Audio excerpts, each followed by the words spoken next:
Third down. He stays in the pocket, fires to the end zone. Touchdown! Player makes the catch at the 2-yard line, and it will be tackled right there.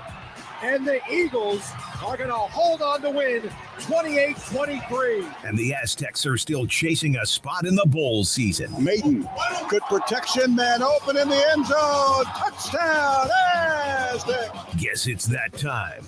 Now, here are the guys.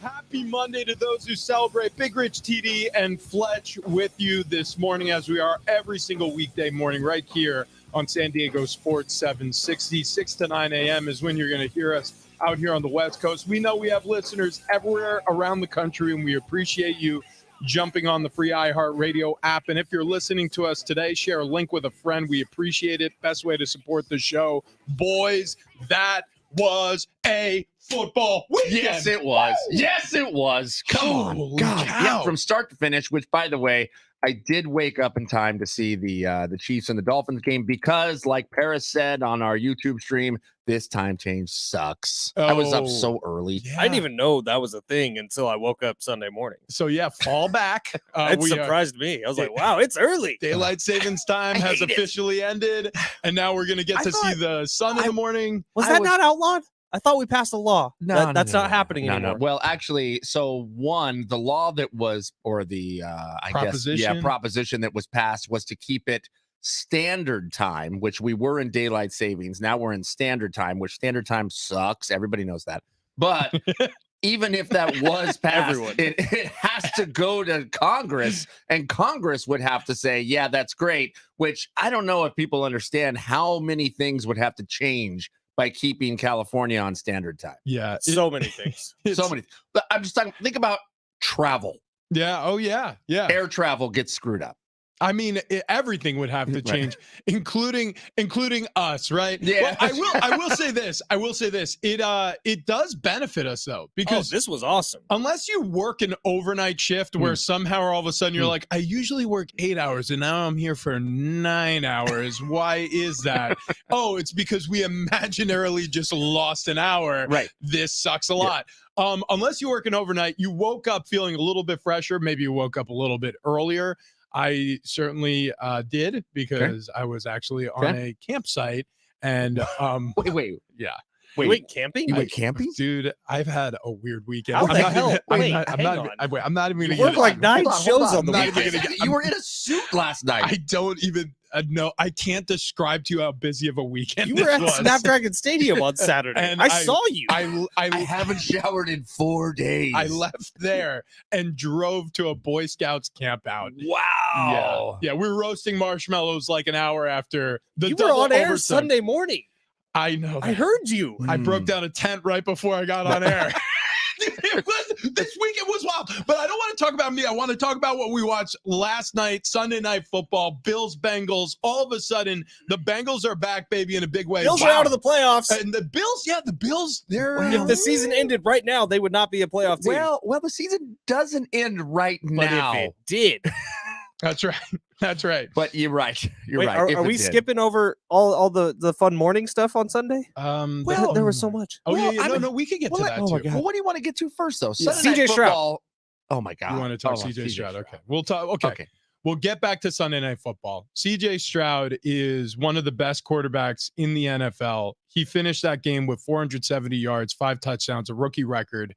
He is literally single-handedly keeping the Houston Texans afloat this season. It's been a sensational story that the national media really hasn't caught up to yet. And finally now people are starting to spread word on X, the artist formerly known as Twitter. You're getting to see more of the clips.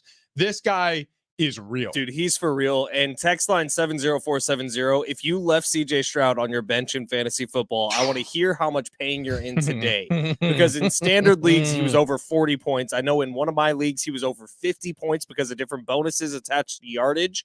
And it was one of those games where you're like, oh, everybody who doesn't know who CJ Stroud is, now they know. Yeah. What do you have? 5 touchdowns? 5 touchdowns. Come on. Come on. The Houston Texans were supposed to be a laughing stock this season. I mean, it's supposed to be nothing. And the Houston Texans, every single game are in it, and they've won half of them. Carolina Panthers are sitting there like, damn it. That's Bryce Young. How could you not be? Oops. So, I mean, go back to the beginning of the third quarter. Okay, there was 12:32 on the clock. CJ Stroud and the Houston Texans had the football at their own 25-yard line. At that point, they were trailing 20-10. And somehow, by the way, the lead changed a couple of times. They finished the game with the walk-off win. It's just one of those games, I should say, it's one of those seasons where a player is saying, nope, I'm not going to be denied. I don't care if I have to shoulder the load myself. He's throwing to completely anonymous players. Yep. And I mean, and everything went wrong for the Houston Texans in this game. Kaimi Fairbairn, their kicker, goes down, and all of a sudden, Dare Ogunbowale. Who? He's a 7th-year backup running back in Houston. I think he's a backup's backup running back. He's the 3rd string or 4th. He's like a special teamer. And I mean, like, not a place kicker. He's a running back who runs down the field and covers kicks and tries to make tackles, or he helps out on punt return. Like, he is not the guy who you expect to swing his legs when you need like a go-ahead field goal in the 4th quarter. But that's what he did. Look, the Bucks came back. They get a touchdown. They get the lead with 46 seconds or so left in the game. And CJ Stroud goes, yeah, that's enough time. We'll make it happen. I love watching that guy play. And that's not to take, but by the way, we talked about this last week, how narratives could change so easily. If the Bucks win that game and hold on, we're talking about how great Baker Mayfield played, because he played a hell of a football game. Without a doubt. And it's like resurgence Baker. I'm kind of here for that too. I like the swagger that he plays with.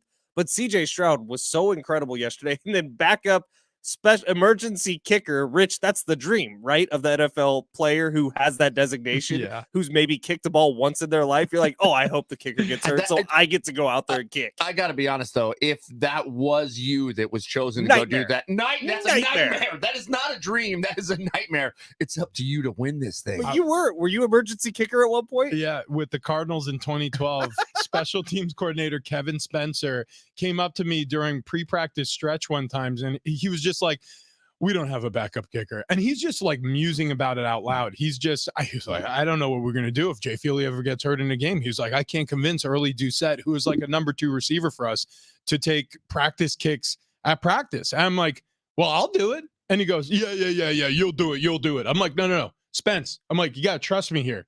I said I was a punter in high school. I sort of felt like I was like, I stayed at a Holiday Inn Express. This is going to be fine. So he's like, yeah, you were a punter in high school. I'm like, no, it's pretty good.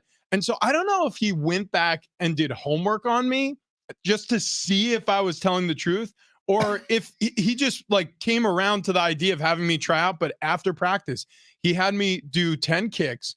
He had me switch hash marks from different ranges. I went 8 of 10, and he goes, "You're our emergency kicker now." And I was just like, I'm like, I got the job. He goes, "Yeah." I'm like, now I have to club Jay Feely on a game day because I want my opportunity, like Dare Ogunbowale did for the Houston Texans, and he saved the day for the Texans, who needed every single point they got to beat the Bucks. Rich, how many times did you have to practice that name? A lot. Yeah.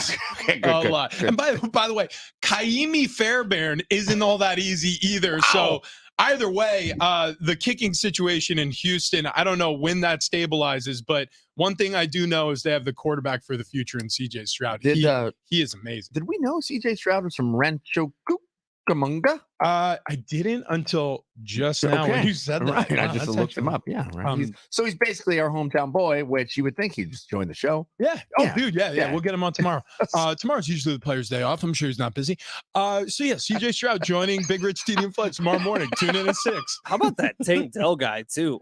Yeah. A rookie who's just lightning quick and all of a sudden is making a huge name for himself in the NFL. He's on fantasy lineups all over the country, but he comes up with a few big plays. And Rich, you said it, the CJ Stroud's throwing to nobodies. CJ Stroud's throwing to people who were on the Houston Texans because the Houston Texans were tanking last year.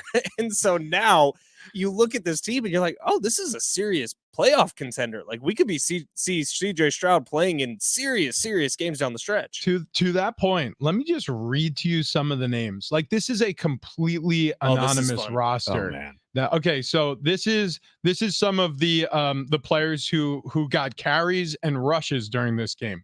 Devin Singletary. Heard of him. Okay. Xavier Hutchinson. Nope. got a touch. Okay, Mike Boone. Maybe. You mentioned Tank Dell. He got a carry. Okay, and then we move on to their receivers. Or I should say those who caught passes. Dalton Schultz. Yeah, Yeah. you know him. All right. Okay. Yep, Yeah. yep. Obviously, All right. tight end used to play with the Cowboys. Picked him up in free agency there in Houston. Okay.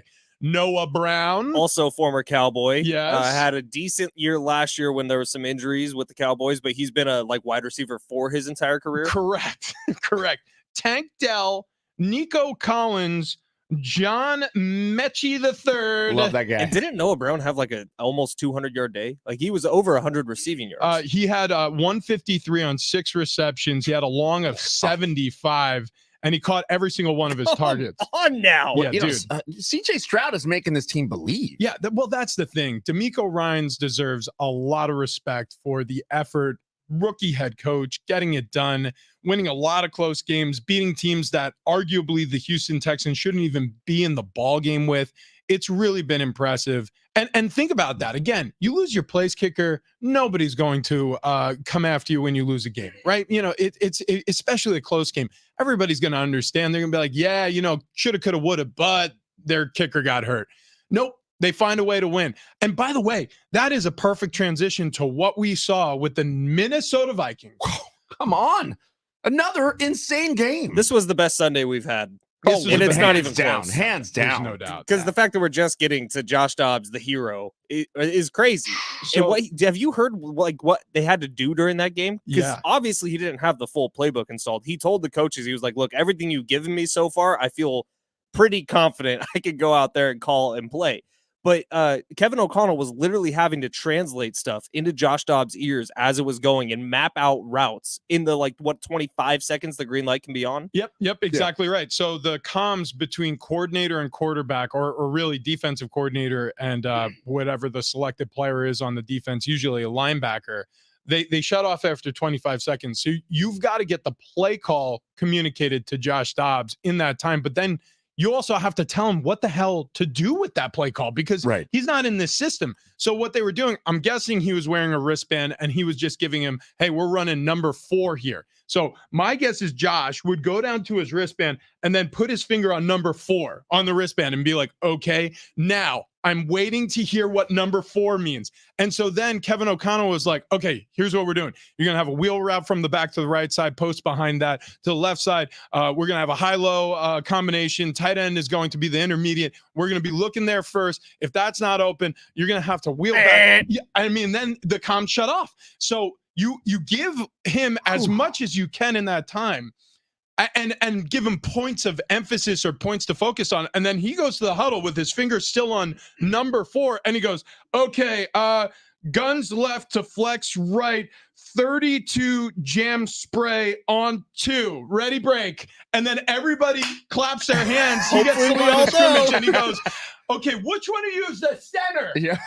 I don't know by last names. He did not know names. He didn't. He did not know names. So they had, if they were calling someone by their first name, he had to say, what was the number?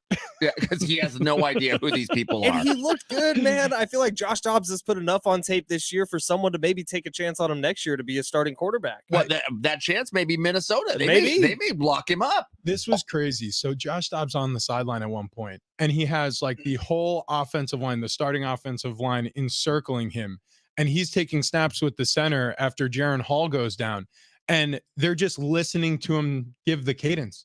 They didn't take a single snap with him at practice. So they were just trying to figure out how he sounded giving the cadence so guys didn't have false starts. He didn't have a single practice rep with any of the receivers because Jaron Hall, he was being it was an accelerated process this week to get him ramped up to start. So he took all the first team reps. Of course.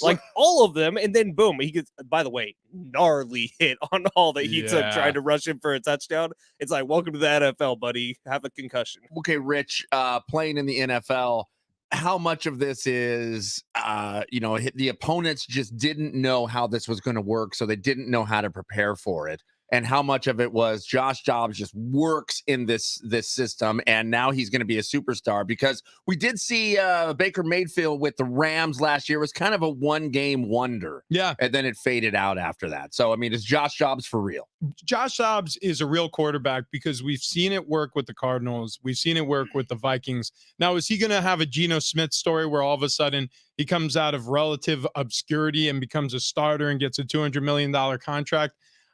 I don't know about that. I mean, but honestly, if we're going to talk about foundational moments, if we're going to talk about things to build off of to maybe somehow scaffold him into a starting quarterback, like an all-time starting quarterback, and then a franchise quarterback, and then potentially one of the better quarterbacks in this league, the foundation's set. Like these are games that this builds confidence. I mean, they literally were carrying him in the locker room. Somebody put him on their shoulders. And he's not thrown to Justin Jefferson yet. Oh, my God. He might come back next week. Come on. All of a sudden, the Vikings are in play. I have more confidence in the Vikings right now Rich called it than I did with Kirk Cousins. You so called it at the trade deadline when you're like, Vikings might try to add here. Because if you look at their schedule coming up, if you look at who they've beaten recently, like they got a legitimate shot at the postseason. They do. Oh, yeah. They really do. They're second in that division. The Detroit Lions have had some moments where they're getting a little shaky and shaken up. They went on their bye this week. Packers got lucky yesterday with the Rams not having anybody to put out there. I know. And Jordan Love finally looked good. You know, they scripted it well. We'll get to some of that as well. All right, we got to hit a quick halftime. But after that, we are going to talk Raiders football. The Raiders are back in a big way.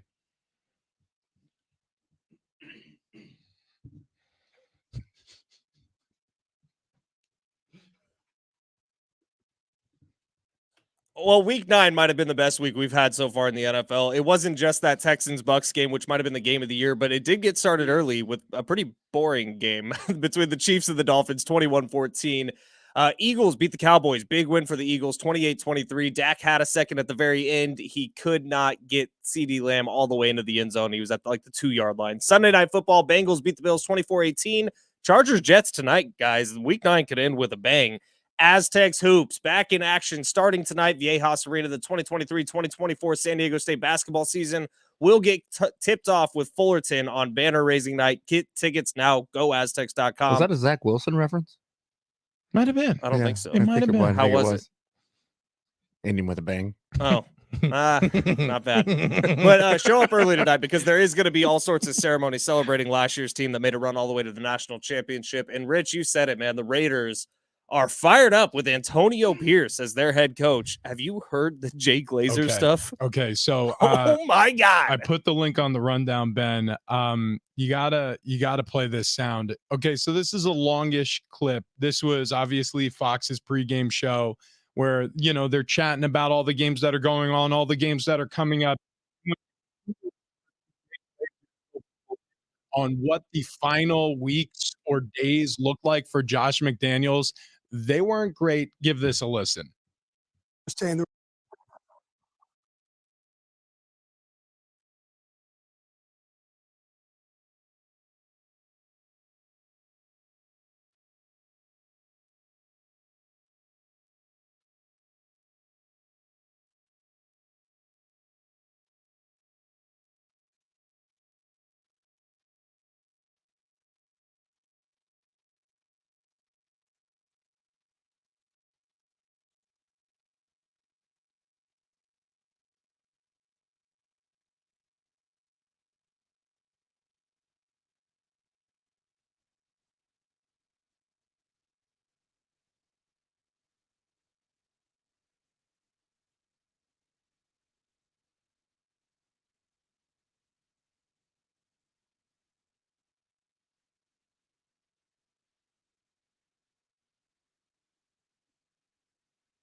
Okay, so check this out. Mark Davis, he's spending $80 million plus in dead salary to get rid of McDaniels and Dave Ziegler, the former GM who came with McDaniels from New England, the offensive coordinator, he cleaned house. He's paying a ton of money to do that. Antonio Pierce walks in. They beat the living dog out of the Giants. And you heard that report. That is damning stuff. I played high school football, college football, NFL. I've been covering this league now since my career ended. I've never heard anything like this. That's a complete mutiny. Absolutely. And look, if McDaniels lost the locker room, it's over. It's done. There was nothing else Mark Davis could do. And I mean, if you don't believe in your own team, you don't believe in your own plan, there's no way the players do. You're going to lose every game. So we know here in San Diego that Manny Machado has a direct line to Peter Seidler and can use that direct line whenever he wants. And I think that maybe there was a situation here where some of the higher paid people in the Raiders organization, Devontae Adams, namely, probably has a direct line to Mark Davis. And that conversation could have went, Mark, if you would have seen what just happened in the locker room just now, you would no longer have Josh McDaniels as the head coach. In fact, you would have Antonio Pierce as the head coach. So what happens 2 days later? Antonio Pierce is the head coach. Wild stuff. Yeah. I mean, Antonio Pierce not only did a fantastic job here getting the Raiders back on track, so it appears, but I mean, you just built a resume, man, to be the head coach next season. Yep. And I think what Jake Glazer there said is true for a couple reasons. One, Antonio Pierce is a Raider. Like, he was born in Compton, California.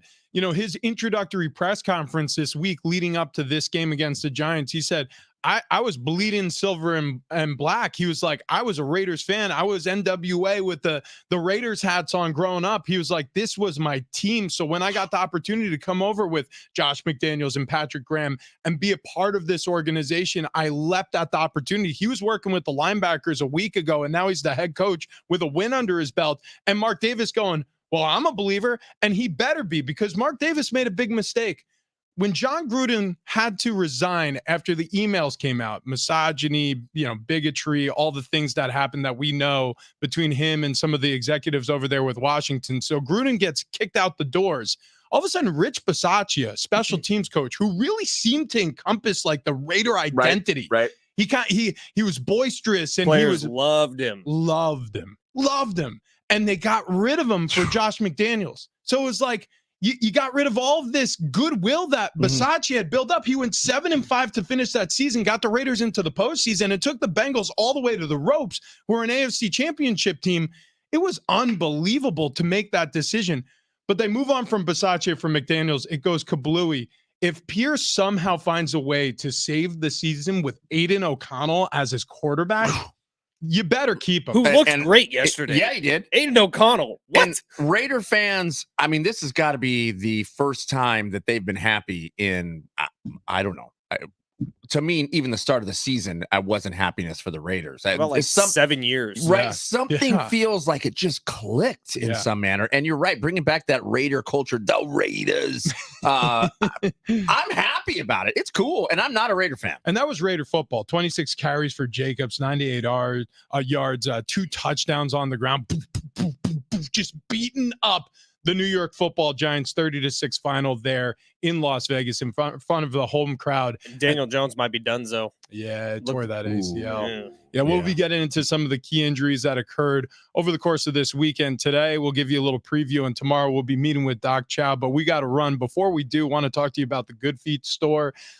Good Feet store, been open for 30-plus years. They have 200-plus locations around the United States and overseas. If you've never been to a Good Feet store, let me fill you in on what they do. If you are struggling with ankle pain, knee pain, hip pain, back pain, foot pain, the Good Feet store, what they have are these arch supports. So they balance test you, they measure your feet, they have you walk, they examine your gait. They make sure that they put the perfect arch supports for your feet inside of your footwear. And it doesn't matter what footwear you use. You're working from home wearing slippers all day. You're wearing work boots, tarring roofs all morning and all night. Like, it doesn't matter. They find the arch supports for you, and then it can really save your back, save your knees, in some ways save your life. Like, you can become a whole new person. Maybe you're reluctant to stand for a while, or take the grandkids to the theme park, or take the kids out, and play ball with them because your back's aching or your knees are hurting, your ankles are weak. The Good Feet store can change all that for you. So get in for your try before you buy experience with the Good Feet store, just like I did. I'm a living testimony to how good it can be. Good Feet store, goodfeet.com to book your appointment today. All right, let's talk about that Chiefs game, the early start in Germany. Did it work for you? Also, there was something missing. Maybe that's the reason why one connection was missed overseas. We'll get to that as well.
We take a look at yesterday's early game, and is something missing in the Chiefs' offense? We'll explain next.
This update is presented by DraftKings Fantasy Sports. NFL Week 9. It got started early in the morning with the Chiefs beating the Dolphins in Germany. Final score 21-14. Bucs-Texans might have been the game of the year so far. Texans win 39-37. Rookie quarterback C.J. Stroud throws for 470 yards and 5 touchdowns. That's a new NFL record. Eagles beat the Cowboys 28-23. Sunday Night Football. Bengals beat the Bills 24-18. Chargers-Jets will be Monday Night Football this week. Chargers traveling across the country to take on the Jets. Aztecs Hoops back in action starting tonight at Viejas Arena. The 2023-24 San Diego State basketball season will begin with Fullerton on banner raising night tonight. Get your tickets now at goaztecs.com. Make sure to show up early for the 7:30 tip-off. We will be on the air outside of Viejas Arena starting at 6. Check out what DraftKings has to offer this season with code SPORTS because life's more fun when you're in on the action. DraftKings, the crown is yours. Gambling problem? Call 1-800-GAMBLER. Age and eligibility restrictions do apply. Void where prohibited. See DraftKings.com for details. It's Big Rich, TD, and Fletch. It's San Diego Sports 760, and the countdown is on to one of the best times of the year, the annual Warrior Foundation Freedom Station Give-a-thon. It's happening this Thursday for almost 20 years. The special organization located right here in San Diego has been helping our ill and injured sailors, Marines, soldiers transition from military service to civilian life. So tune in. We will be there live this Thursday, and go to warriorfoundation.org, or you can call 619-578-2615 to donate. Yeah, TD, Fletch, I remember last year, it was our first year out at the Warrior Foundation. It was incredible. And the generosity from our listeners this time of year is incredible. This is our first opportunity to connect and give back to our community here in San Diego, and no better way to show our support of this great community than supporting those who fought for our country. So awesome cause. That's coming up on Thursday. If you're listening to us on the free iHeartRadio app, we appreciate it. Wherever you're listening, by the way, you can take us with you, right? Whether you're getting ready for work at the house, in the car, at the office, it's awesome, and it's free to download on your App Store app. What do you got? Look how fat we were. What? Oh, you have a picture? That was 1 year ago when we were at the Warrior Foundation Freedom Station. That was even before Next Level Fat Guy stuff. We had to. You remember how cold it was that morning? We really had to put on the weight. We were like seals. That's we right. were being protected by a thin layer of blubber. I put gloves on. And DD, I'm not even lying remotely here. Your neck is so big in that picture. That makes me feel good. Well, it's so small now. It's smaller, I suppose. You had a flesh scarf. It's just wild. Like, I feel like I could see the difference in Rich just by looking at. I'm like, oh yeah, Rich looks skinny now. Yeah. With you, I maybe I just see you more. So I don't know. So you're like, oh wow, you did have a gigantic fat neck. Looking at you now, it's just semi-large. You look like a melting puddle of man. That's also a very weird compliment.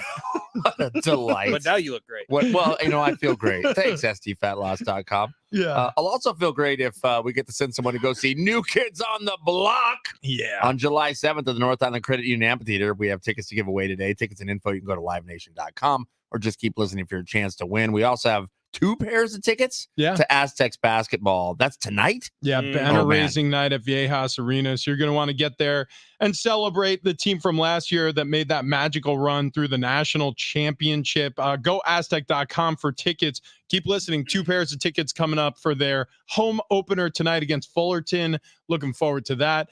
All right, back to the NFL. Chiefs, Miami. We also had the Dallas Cowboys take on the Philadelphia Eagles. Ooh. 2 of the top teams, AFC and the NFC, are emerging, right? Chiefs on one hand, right? You have the Philadelphia Eagles on the other hand, and it sort of feels like the 2 that met in the Super Bowl may be on their way again soon. Of those 2, though, who do you trust the most? Probably the Eagles. Okay. Really? It's weird. Like, logic would tell you the Chiefs just because of what they've done, but I'm watching these Chiefs games, and yes, they're winning. There is definitely something missing, and I'm not talking about Taylor Swift. I know that's where this conversation will end up eventually. Mm-hmm. But right. There's something missing in terms of like firepower and boost engines, and like Patrick Mahomes almost looks a step slower. Like maybe some of the magic is worn off, but they're still winning. So maybe we're just getting complacent or used to the greatness that is Patrick Mahomes. Yeah, I mean, if we're talking about Chiefs, Eagles, Dolphins, Cowboys, or are we just talking about Chiefs and Eagles? Well, I mean, just specifically those two teams. Those two teams. Who do you trust the most? You would have the Cowboys over the Niners? Well, no, I just thought we were talking about those two games. No, I don't. Actually, I really don't. I don't know how anybody wouldn't say the Chiefs. Yeah. I mean, the Eagles to me look like they don't have it figured out on either side of the ball. The Chiefs may have one of the best defenses in the entire NFL. And once the offense starts to actually figure it out here, and I know we've been saying that for weeks, so they're going to have to do it at some point because the defense won that game for them. But the Chiefs, if I'm putting money on any team, it's the Chiefs. What's crazy about the Chiefs are, and I completely agree with what you just said. We talk about Patrick Mahomes so much. Exactly what you said is true. We're missing so much with this Steve Spagnuolo defense. All right, outside of the Denver Broncos game, which that loss to the Broncos, I still don't understand exactly what happened there in Denver, but they scored 24. They were held to 9 in that game. Denver is that good, okay? Yeah, no, they were that day. But if you look back through the rest of the season, outside of the Lions loss where they scored 21, no team has been able to score more than 20 points on the Chiefs. Again, it was the Lions and the Broncos in the second meeting, and that was it. I mean, they've held teams, multiple times to single digits, which you look at them now and you say, how did they do that to the Jaguars? 17-9 victory over the Jaguars. The Broncos, the first time they faced them, 19-8 victory there. The Chiefs defense is one of those groups that is under-heralded because of how great their offense has been. But without this defense, the Chiefs don't have a 7-2 record. And remember the first game against the Lions, they didn't have Chris Jones. So that's a big example. If you've watched what he's been doing this year, he's been an absolute wrecking ball. But do you think that this was a Andy Reid change in philosophy over the last couple of off seasons, looking and being like, well, people are going to start figuring out how to play against our offense, and it's been so successful with Patrick Mahomes. So maybe we need to really beef up the defensive side of the football. I think things aren't static in the NFL. Fletch, I think this defense, they've played together. A lot of the key pieces have played together for a while now. Chris Jones is the thumping heart of that group up front, and he is a wrecking ball, as you just described. He's incredible. And I really think that Steve Spagnuolo, we talk a lot about Andy Reid and his coaching tree, but Spagnuolo has done magnificent things defensively. Think about the blitz like crazy. The offense they just stopped. They held the Miami Dolphins, who scored 70 points at one point against an NFL team. Like, that's a real thing that happened this season. Well, they held that team to 14. Well, the Broncos that beat the Chiefs. Okay? Broncos are dangerous. The Broncos have Russell Wilson, who's actually played well. Look, the point is, the Chiefs, with all that being said, I agree with Fletch here. I think I trust the Eagles more. Wow, really? Yeah. Okay. Yeah. We'll go position by position, especially offensively, outside of the quarterback, obviously. But Eagles offensive line better than Chiefs offensive line. Eagles skill position players better than Chiefs skill position players. AJ Brown, Devontae Smith. And then you look at the defense, and the Eagles still have a pretty freaking awesome defense. I know yesterday Dak was able to put up some points on him, but the defense will keep you in games. And when you look position by position to both of these rosters, like, I would have to have the Eagles over. I still think the Eagles are not playing up to what they should be, the level they should be playing. Doesn't that terrify you? Well, yeah, but the Chiefs are the same way on the offensive side. I do agree. I think that there are actually better skill position players on the Eagles, except those skill position players on the Eagles are playing C+ football, maybe B-. Maybe they're teetering there. For me, the Chiefs are playing at about a B. Yeah. Yeah, I agree with you. And so right now, who do I trust more? Philadelphia Eagles. Right. But like you just mentioned, TD, the reality is, and look, as a football analyst, I kind of feel the same way you feel as a guy who's in his armchair every single day, taking in the full slate of games from an NFL standpoint. Like, it doesn't matter what chair you're sitting in, fan or up in the booth. You look at this game through this lens. Like the Chiefs are going to emerge as the best team this season. It feels like, who's going to beat Patrick Mahomes? Yeah. Yeah, especially when it comes down to it, right?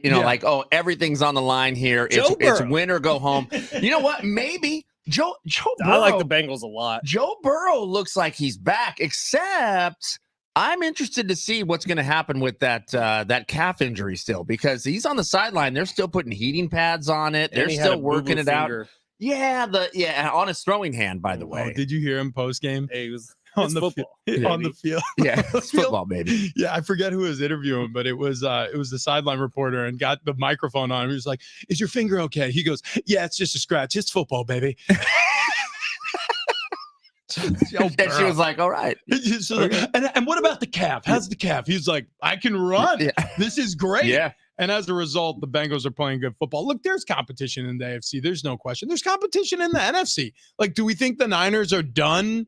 I don't think that 3-game slide's going to hold up. I think come out of the bye week, they'll be a little bit healthier. Chase Young. Yeah, I mean, it's going to be a different looking season, I think, on the other side of their bye. Just because the Cowboys lost a heartbreaker doesn't mean their season's back over. to his roots. He's harvesting fields out there, That's man. right, He's that's going to right. come back on fire. Yep. Just those like MVP odds going to get back up there. like every other, hardworking farmer and his $2 million combine.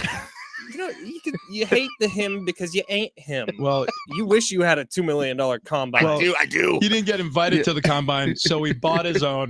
All right, listen, if you're looking for a world-class dentist where all procedures are done in the same office with state-of-the-art technology, then you need to get in touch with my dentist, my doctor, Dr. Jordan Colby of Ocean View Dental. He can give you teeth in a day plus a winning smile. OceanViewDental.net. Okay, so this is what I was up against. I needed to have a tooth extraction and 3 implants put in. And that's a lot of work. That's a lot of trauma. If you haven't noticed, I haven't missed a day on air. The reason why is because Dr. Colby was able to get me back in this chair after having an afternoon appointment a day before. It was crazy. I didn't expect that to be the case. I expected to be out for days, especially with the job where I'm talking for a living. But he was so confident. And his skills at explaining things, the procedures that I was going to go through, made me feel comfortable with the process. And they treat you like family over there. It really is incredible. He explained my procedure. He showed me all the digital pictures of what my procedure would entail. And his motto is, no matter your situation, he can help you create a confident, healthy smile. So Dr. Colby has built this world-class family-oriented dental practice, and Ocean View Dental has a second location, not just the one in Oceanside, but they have one in Fallbrook too. So if you need a personal touch and professional attention that your family absolutely deserves, I want you to visit Dr. Colby. He's got the latest and advanced dental technology, including digital x-rays, 3D CT imaging. Okay, look, I know I'm going to go down the list. Lasers, Invisalign, veneers, and more. All that means is you don't have to go anywhere else. Like a lot of times when you have to have major dental stuff done, it means you're going to this office for imaging, that office for endodontics. He does it all in-house. So Ocean View Dental patients come from all over Southern California. He's got that big of a name because he's so careful with his dentistry and so effective with his dentistry. A full-service dental office with multiple options at your fingertips. OceanViewDental.net. OceanViewDental.net. Okay, coming up next, we have to get into this. The Padres, there is a positive storyline coming out of this season. Okay, so we want to pass that along for sure. And also a quarterback sobbing in the arms of his parents. Is his college career done? That's next as well.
Hey, turn that frown upside down. The Padres actually had a winning season, and 2 of their players got postseason awards. Woo! That's next.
All right, so we have 2 pairs of Aztecs tickets tonight on the hardwood. The football field, look, things have gone a little sideways this season. Brady Hoke, head coach of the San Diego State Aztecs football team, will be joining us to talk about the double overtime loss to the Utah State Aggies. Unfortunately, where the season's at, but 3 games left for the football team. If they win all 3, they're going bowling. So that's the goal right now, is to win the next 3. They still have an opportunity to go to a bowl game, but the Aztecs on the basketball side get their start tonight at Fullerton at Viejas Arena. They're going to be doing the banner raising for last year's Final Four team who went to the championship game. GoAztecs.com for tickets. Keep listening for your chance to win 2 separate pairs of tickets there. Also pairs of tickets for New Kids on the Block, so be listening for that as well. Got to give you this storyline before we scram first hour. Padres, 2 of their players got gold gloves. Congratulations to Fernando Tatis Jr. and Ha-Seong Kim. Wow. But you know what is actually the bigger storyline here?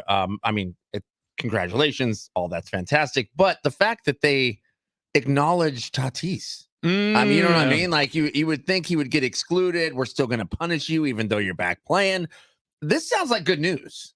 Yeah. I mean, let's face it. Sports have changed. I'm not saying that anybody is going to, how should I describe it? They're not going to let their foot off of the gas in terms of mocking Fernando Tatis Jr. as he plays against opposing fan bases. He is going to be regarded widely to most fans of the sport as a cheater, right? It's very difficult to wash that off of your resume. But he's such a young player and he's such a superstar talent that as long as he doesn't have another encounter with a failed PED test, I kind of feel like he may be able to get a little distance between him and that bad moment and sort of rectify his career. I think that, and I also think that Major League Baseball, they may run MLB as idiots sometimes, but they're not idiots. And they can see the direct correlation between Fernando Tatis Jr. making his big league debut and how attendance and how viewership and how everything with San Diego Padres has gone up, up, up, up, up since he first put on a Padres uniform.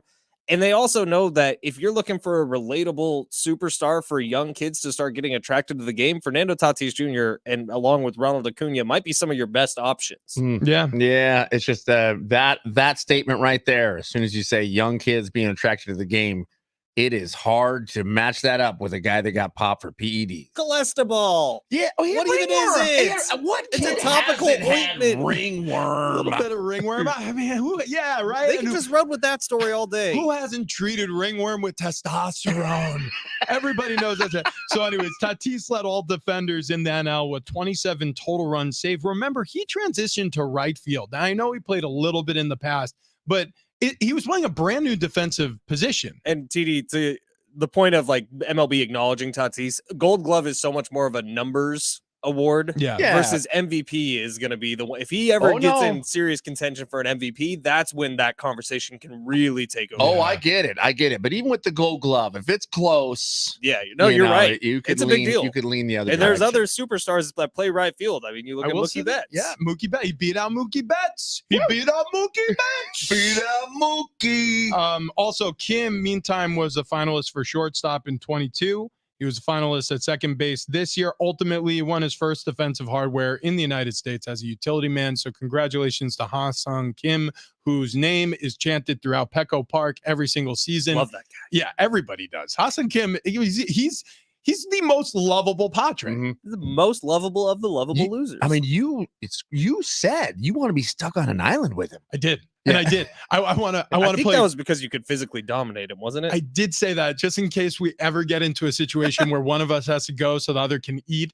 I know that I can use my bare hands to kill Ha-Seong Kim and overtake him physically. That was Bomel. I know. Oh, that's right. No. I said Bomel looks like he's got a lot of fight in him. Okay. I worry about him. Even though he's in his 60s, like he's kind of a giant man. Well, he's not even with us anymore. So that's a good point. Screw you, Bomel. Yeah. You're already dead to us. I will squeeze the life out of you and consume your flesh on a deserted island, Bob Melvin. So we talk about the Padres as lovable losers and kind of that's a backhanded compliment sort of thing, right? Yeah. The three of us are actually lovable losers in the way that we lost a ton of weight. You're damn right. So today, guys, is our 2-month losers. anniversary with SDFatLoss.com. We have been doing the program for 2 months. And if you need any sort of proof that this thing works, look at us. We're hot. So smoking hot. Dude, I keep getting stopped in the street. They're like, Brett Pitt? Yeah. I'm like, no, Rich Orenberger. They're like, oh, sorry. Common misconception. We've all been there. 858-665-3211. That is the number you need to call for your free consultation. I put up a post on Twitter last week of Fat Ben, Skinny Ben, and it really is kind of astonishing. When Kendall first showed me the picture of Fat Ben, I wanted to throw up, but I didn't. And now look at me now. 858-665-3211. Get your free consultation with Miss Chloe. Find out the secret of losing up to 1 pound of fat every single day. No exercise required, no counting points, no calories, no prepackaged meals, no hormones, no drugs, no injections. And in just 2 months' time, you can look like the three of us. Yeah. Wasn't Miss Chloe a psychic for like the Hollywood stars? So she had a Jamaican accent, and she'd be like, "Call Miss Chloe." And I apparently she operated out of New York, and it was all scam, and they took her down. It was like a crime syndicate. So not the same person. And now she works at. This Miss Chloe does not have a Jamaican accent. Okay. No, she doesn't, and she's lovely, and so is Wayne. These are two super great people, but they're also great motivators. They've changed all of our lives. They have. You want the phone number one more time? Yeah, give the phone. 858-665-3211. That's a free consultation. No pressure to sign up. Just talk to them. Get the secret to losing 1 pound of fat. It's SDFatLoss.com. Awesome stuff there. Okay, coming up next, we have an awesome matchup on Monday Night Football. Actually, a lot of people will look at this and be like, that's a dog of a game. We'll explain why it isn't. Chargers in New York facing the Jets. And why was he sobbing? A quarterback in college football sobbing uncontrollably post-game. Is his career over? That's next.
It's hour 2 on Big Rich, TD, and Fletch. This update presented by DraftKings Fantasy Sports. NFL Week 9 got started early in the morning Sunday. Chiefs beat the Dolphins in Germany. Final score 21-14. Bucks Texans might have been the game of the year so far. Texans win at 39-37. Rookie quarterback C.J. Stroud throwing for 470 and 5 touchdowns. That's a new rookie record. Across the country tonight, Chargers, Jets on Monday Night Football. Aztecs hoops back in action starting tonight at Viejas Arena. The 23-24 San Diego State basketball season will begin with Fullerton on banner raising night. Get your tickets now. GoAztecs.com. Make sure to show up early for that 7:30 tip-off. There will be pregame ceremonies. Uncle Teddy on the call starting at 7:30. John Schaefer and I will have pregame coverage beginning at 6 live from Viejas Arena.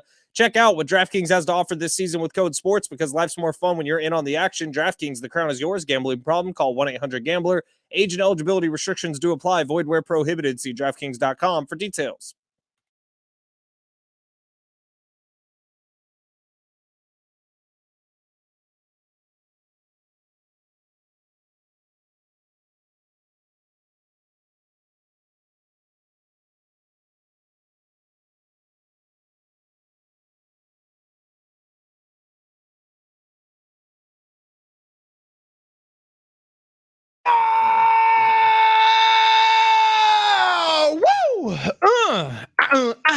Happy Monday to those who celebrate. Big Rich, TD, and Fletch with you on this glorious Monday morning. We're sucking down coffee, so this is going to be an excitable hour. Yeah, it is because we, you went with the double strength. Oh, yeah. Yeah, good. Two packets. So anybody who works at an office, bag it. We have one tip to you.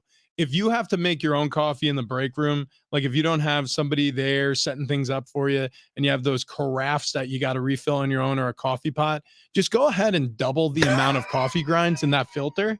Because that's what we do. And it is rocket fuel. My eye twitches at the end of the show. It's good, though. We're really doing good things here. It's good for you. We also came up with a new fun segment to do, not on the show, but for the rest of the office. Karaoke. Yeah, we're going to hire a band. We're going to set them up, Fletch, in the break room, and we're going to sing karaoke, but only Creed songs. And so I like where this is going. As people are coming in to get, various things out of the refrigerator, or they're trying to get to the coffee carafes, we're going to be singing Creed karaoke, like, with all wide open under the starlight. Yeah. And then people are gonna be like, where's the Splenda? And like we're just gonna be shouting Creed. 6 feet under the edge, and I'm thinking, maybe Splenda just so far down. So by the way, a trend happening in Minnesota now this morning, since you bring up Creed, Vikings fans are now putting on jerseys and shaving off their eyebrows and their hair. Why wouldn't you? To Creed songs in honor of Josh Dobbs. Okay, so Josh Dobbs, he might have like alopecia. Is it alopecia? That's what it is. It's when you either don't have the protein or your body attacks the protein that grows hair. It's something like that. Mm-hmm. I played with a guy named Jack Crawford, I think his name was, at Penn State, who didn't have a single hair on his body. Josh Dobbs, it's the exact same situation. So he's an eyebrowless mastermind. Like he went out there with days notice on this Vikings team, hadn't taken a snap with the first team offense, and won a football game on the road in Atlanta on the final drive. It was unbelievable. And so, yeah, fans are shaving their eyebrows off, and I don't blame them. Makes sense. By the way, Atlanta in that game had a first and goal from the 5-yard line at one point.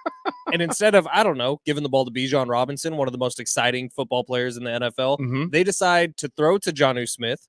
They decide to run with Jonnu Smith, a tight end, by the way.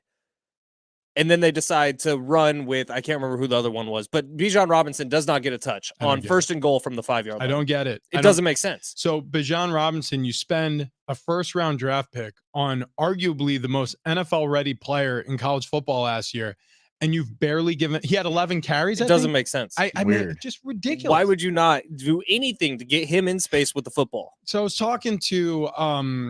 talking to the sideline analyst. I'm blanking on who it was yesterday on the Sunday show. It's been a whirlwind of a weekend. But yesterday with Fox Sports Radio, and she said that she spoke to Arthur Smith. They've had like 4 games covering the Falcons. And she said, yeah, like Arthur Smith says, I'm checking in with him all the time. And Bijan says that he is checking in with him all the time and making sure that he's getting his feet wet at the NFL level. What it seems to me, Ben, Fletch, TD, is he hasn't really figured out the playbook yet, and they're protecting him.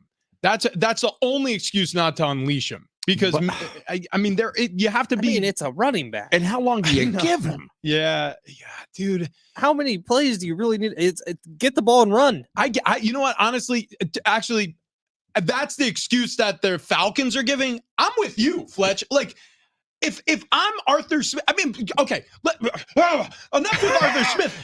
If it was Andy Reid, or if it was Mike McDaniel, or if it was Kyle Shanahan, they find a way to get him the football. And like, I understand what you're saying. If he doesn't know the playbook, whatever, if you can't trust him to be on the field, I get that. But when you're up first and goal from the 5-yard line, and you give 2 touches to Jonnu Smith, who is your second tight end, not even Kyle Pitts, and then the other touch goes to Tyler Algier, who I get that, fine if you want to try to punch it with him.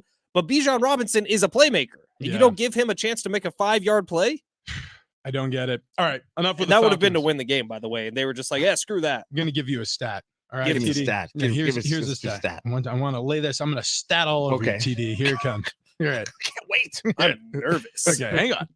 The Jets go into tonight's game, Monday Night Football. Okay. Against the Los Angeles Chargers with a chance to be the only AFC East team to win in Week 9. So the Buffalo Bills fell to the Bengals. Miami obviously taken care of by the Chiefs. New England lost as well. So this is the only AFC East team that will have a win at the end of Week 9 of football if they beat the Chargers. I have zero faith this will happen. What? You think the Chargers win? Oh, yeah. I got Jets money line tonight, dude. Really? You do? Hell yeah. No, I don't think so. Okay, well, I said that like it's insane. Would it be so shocking to see the Jets beat the Chargers, who are losing or giving everybody a chance to win this year? So to your point, the spread right now, Chargers favored on the road 3.5.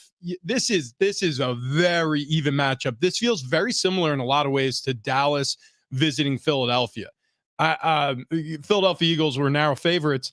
It felt like if it was a neutral site game, it would be a pick 'em. Not as good teams record-wise, obviously, as the Eagles and the Cowboys, but the Jets and the Chargers are very similar teams in makeup.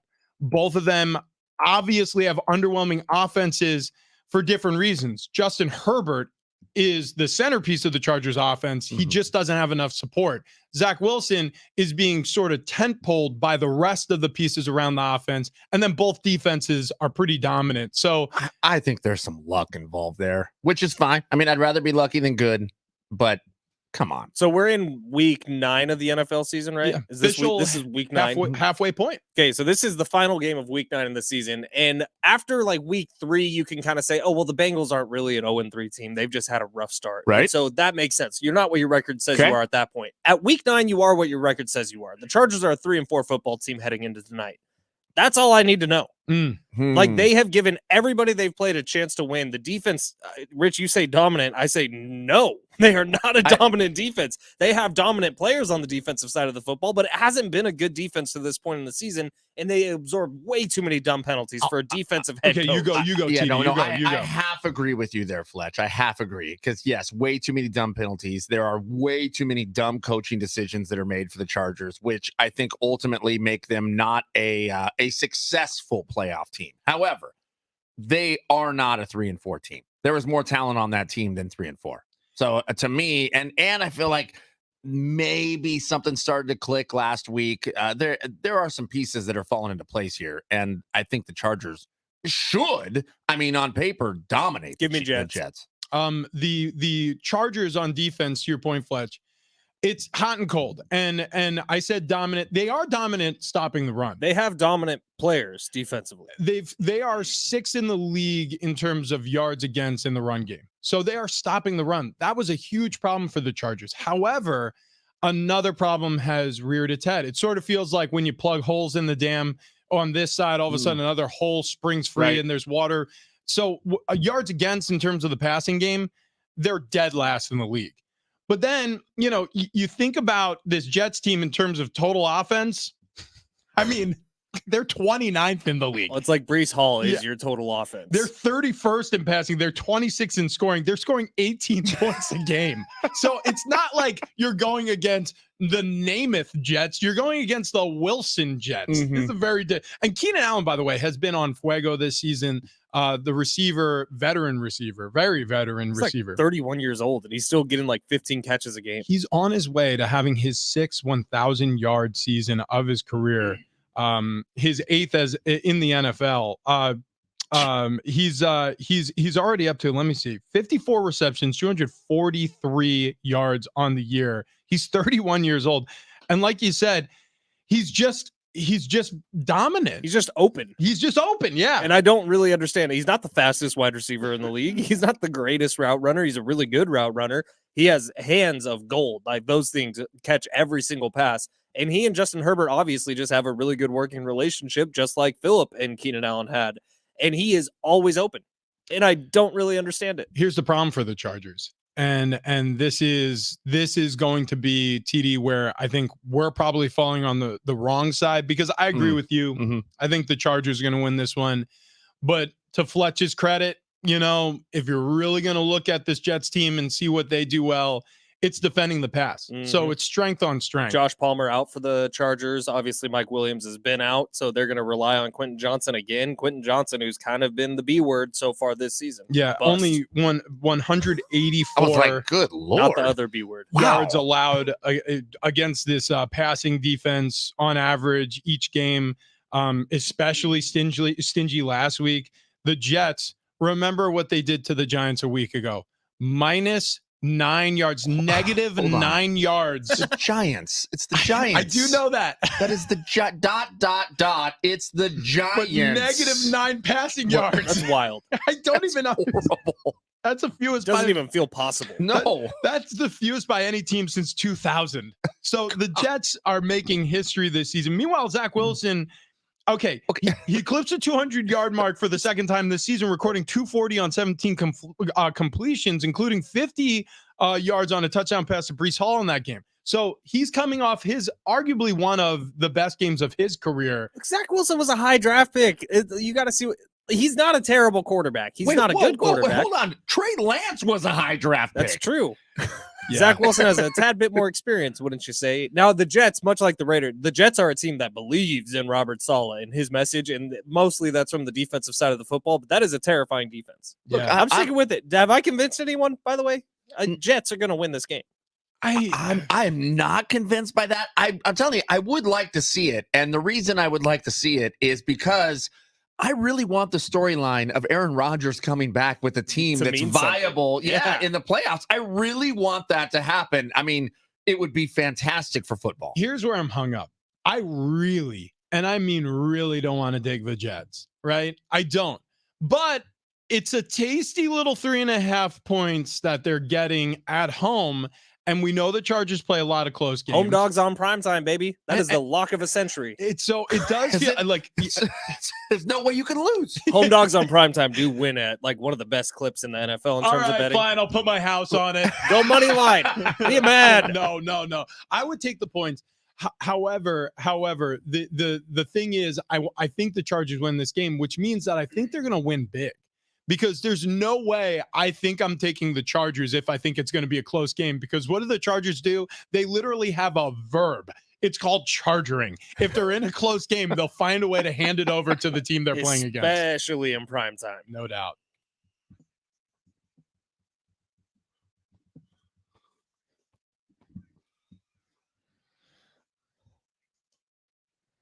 Well, let's take a look at some of the scores around the NFL. The Chiefs beat the greatest show on surf, the Miami Dolphins, 21-14 out in Germany. Taylor Swift did not go to Germany, and Travis Kelce sucked again. Yeah, he was terrible. Yeah. Okay, there it is. So, I mean, the key is she has to go. Now, I don't know why he was good before they were dating, though. Right. Yeah. Right. He did have an ex-girlfriend who was pretty. Yeah. You know what? That's very true. Yeah. I don't know if she attended any games, though. I don't either. Yeah, I know very little about her, except that pictures emerged after they broke up, and I was just like, okay, what is going on? What? Why? Why did? Okay. Anyways, also, if you're a Dancing with the Stars fan, you'll be very happy to hear that there's a celebration of Taylor Swift night. So it's going to be all Taylor Swift. Yeah. For 2 hours. How many Chiefs jerseys over under? I'll set the number at 5 on stage. Over. You're taking over. Over. Yeah, me too. Yeah, absolutely. Eagles take down the Cowboys 28-23. The Raiders, they have a get-right game where after the Mark Davis firing spree, they beat the Giants 30-7. CJ Stroud looks like the NFL of the future as he went next level on the Bucs. 5 touchdowns, 470 yards. Texans win 39-37. Sunday Night Football, the Bengals buffaloed the Bills 24-17. In golf, Tiger's son, Charlie Woods, he struggled at the Nota Begay 3 Invitational at Coasati Pines. You nailed it. In Louisiana. Jigs. Okay. Woo! That happened over the weekend, but that's not the story. The story is how well Tiger was walking alongside of him. I mean, we could see Tiger Woods come back here. Masters champion 2024, Tiger Woods. That's the one you're talking about. But you know what? Take the money line. Yep. Have you guys Everybody heard? Bring that ticket to the window. Have you guys heard of Thong Gate? Yes. No. Thong Gate. So this happened No. on the Philadelphia Eagles sideline. Mm-hmm. There was a Cowboys player who was running out of bounds, and one of the assistant coaches, it looked like, I don't have a name for you, but dove out of the way, fell backwards, as a matter of fact. And it's a man. And as he was, it's a gentleman. He was wearing a headset. He had a play sheet in his hand. And as 100%. he's climbing to his feet, and there is a bright red whale tail out of the back of. My man's wearing a thong. Dude, listen, and you know what? Good for him. What? Wait, whoa. You know what? He's wearing like yoga pants. Right. Yeah. So you just probably didn't want anybody to see his Visible panty lines. Yeah, exactly. Exactly. Here's what I'll say. If I'm a head coach, I want all of my coaches to be as comfortable as possible on game day. Okay. Super stressful environment. Mm-hmm. So if you need to feel a little naughty, a little sexy in order to operate at full speed mentally, I got no problem. You're not hurting anybody else. Go ahead. Put on the thong, put on a man's ear, whatever it takes. Give me some Cisco here. The thong song. The thong song. Also, you know those like tan sweatshirts that everyone's wearing now. You can buy them at NFL.com. Yeah. They're just kind of a brown color. Yeah, it's a salute to the military. Yes, but every time the camera moves quickly past anyone, it looks like everyone's shirtless out there. Oh, good point. Yeah, good point. Yeah. So it's flesh tone. It's flesh tone. Yes, a little odd, but yeah, that's definitely a thong. There's no gate that has to be put on that. I'm going to ask the question. At any point in either of your lives, whether for a prank, have either of you, TD or Fletch, have you guys ever put a thong on? Never been able to fit in one. Wow. I've never even attempted. You're gonna get echo. Yeah. Oh, darn it. Yeah, I can't play the thong song. Maybe I could do it on my phone. I really want to hear it. Yeah, now I that really want to hear it. I've never even heard of this. Cisco. Wow. CISCO. You're not that young. Yeah. Oh, no, it's SISQO. Yeah. SISQO, Cisco, the thong song. This is a banger. This was massive. This was a middle school dance hit where, I mean, if there was a coming of age song for Rich Ornberger, this is MTV Spring Break. Dude. This is when the world discovered butts again. Yeah. Such a good song. Thank you, Cisco.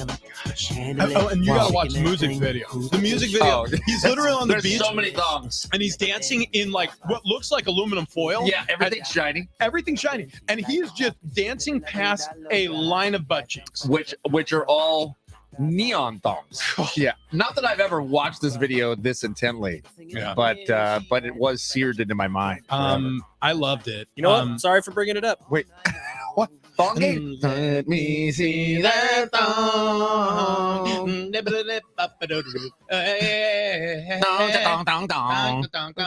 You're welcome, San Diego. So there was a dude on the Eagles sideline wearing a thong. That's how we got here. Yeah, that's confirmed. Wow. Also, we didn't get to the quarterback who was crying after his most recent loss, but we will get to that. Was it Fletch? It was not Fletch. It wasn't not Fletch. a quarterback. He's not a quarterback yet. But we turned him into a basketball Number player. 15? And we saw how well that went. So next challenge is Fletch plays quarterback. Okay, hang on. Grassy Balls Classic.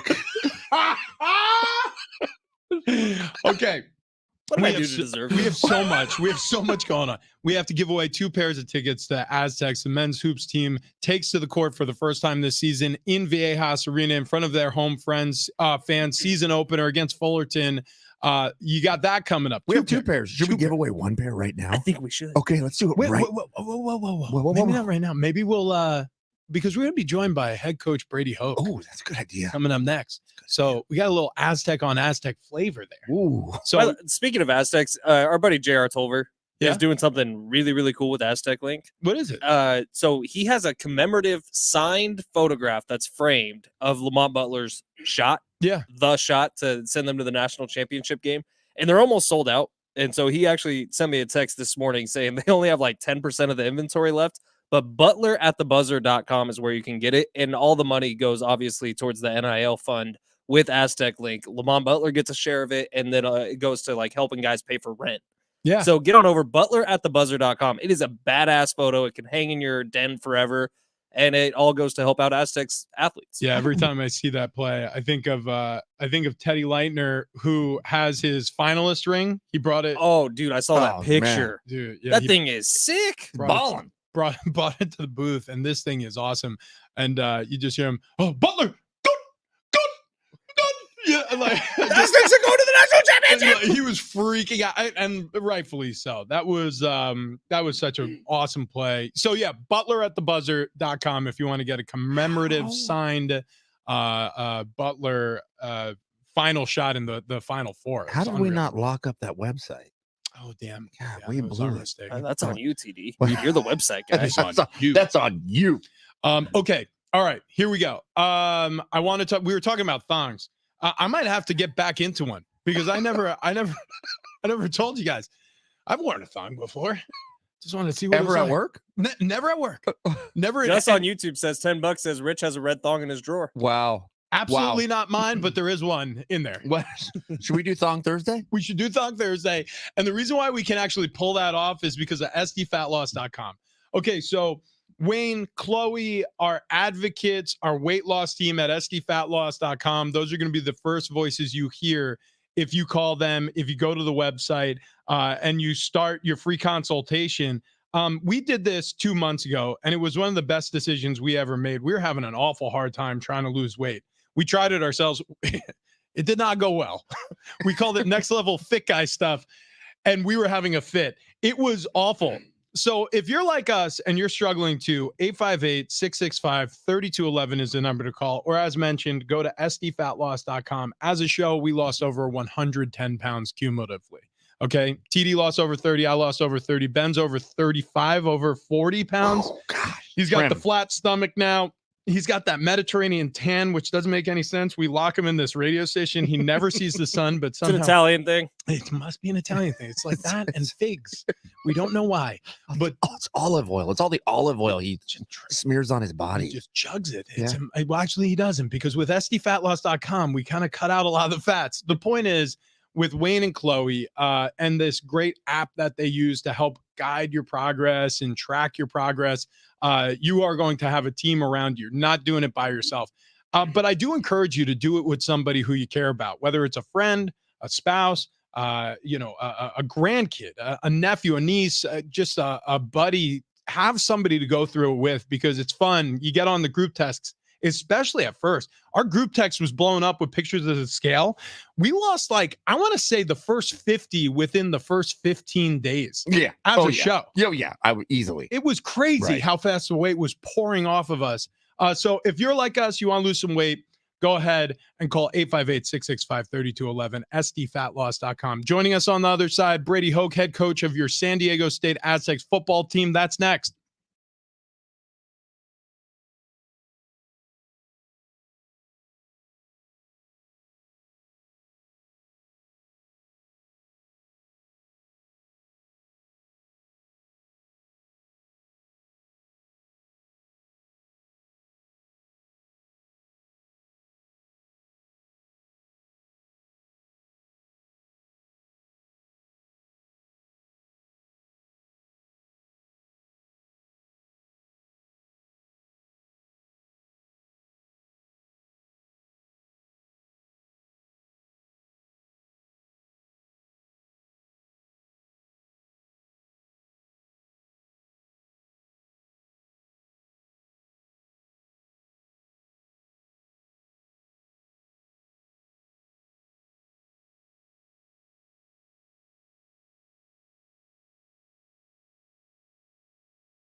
We talk with Coach Brady Hoke. We'll talk some Aztecs coming up next.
This update is presented by DraftKings Fantasy Sports. Week 9 got started early with the Chiefs beating the Dolphins in Germany. Final score 21-14. Bucs-Texans might have been the game of the year so far. Texans win 39-37. Rookie quarterback C.J. Stroud throwing for 470 yards and 5 touchdowns in the game. Eagles beat the Cowboys 28-23. Sunday Night Football, Bengals took down the Bills 24-18. Chargers-Jets are the Monday Night Football game this week. Chargers traveling across the country for the primetime matchup. Aztecs hoops back in action starting tonight at Viejas Arena. The 2023-24 San Diego State basketball season will begin with Fullerton. It's banner raising night tonight. Get your tickets now at goaztecs.com. Be sure to show up early for the banner raising ceremony. It is a 7:30 tip-off. We will be on the air at 6 o'clock getting you ready. College football, the Aztecs fall to Utah State 32-24 on Saturday. They got 3 games left on the season. If they win all 3, can still be bowl eligible. Check out what DraftKings has to offer this season with Code SPORTS because life's more fun when you're in on the action. DraftKings, the crown is yours. Gambling problem? Call 1-800-GAMBLER. Age and eligibility restrictions apply. Void where prohibited. See DraftKings.com for details.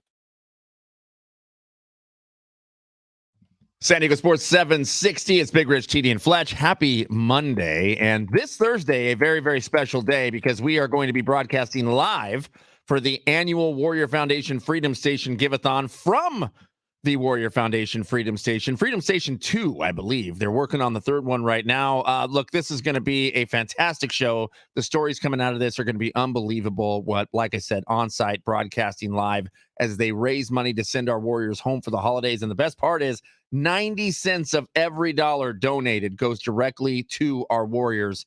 There aren't many foundations out there like that. So donate to warriorfoundation.org. And it is Monday, a heartbreaker over the weekend as with the Aztecs football team here. And we got to do this. We're getting the latest Aztecs news from the man in charge. This is the Brady Hoke Report, driven by the San Diego Toyota dealers. If you're looking for a great deal on a new Toyota, make sure to visit Toyota.com. There you can check out all the latest offers and search inventory. We make it easy. Yes, and joined every single Monday by the head coach of the Aztecs football team, Brady Hoke, on the phone with us. Before we get to anything else, just want to do a quick check-in with you, Coach. How you doing this morning? I'm doing fine, Rich. You know, it's Monday. You hash the game out when you play on Saturday, on Sundays, and on Monday you start really getting ready Sunday night as much as possible for a new opponent. So a double overtime loss, a late night at Snapdragon Stadium on Saturday night against the Utah State Aggies. When you review the film, like you said on Sunday, and you put this one to rest, what did you see from a positive standpoint with your team, and what were some of the negatives that you took away from that performance? Well, and after the game, I said, our guys, when you're down on the field and you're watching the game, when you start hearing football, you know you're playing fast, you're playing physical, and I thought we really did that. I thought we played really hard. We have to execute a little better at times, but there was better execution also. And so, as an entire team, I thought we played hard. I think, obviously, we didn't execute on everything. We had a couple coverage breakdowns in there, and then obviously, we dropped, I think, 5 balls, which is uncharacteristic for the guys who dropped them, and had 3 false starts, kind of in really critical time in the football game. So those things, we got to keep working on doing better. But from the standpoint of playing hard and playing with effort, I thought we did that. Yeah, Coach, you said that you dropped 5 balls there. If you hadn't dropped those 5 balls, Jalen Maiden goes 30 for 39. He finishes with 265 yards, 3 touchdowns. He did throw a pick there, but you got to be happy with him.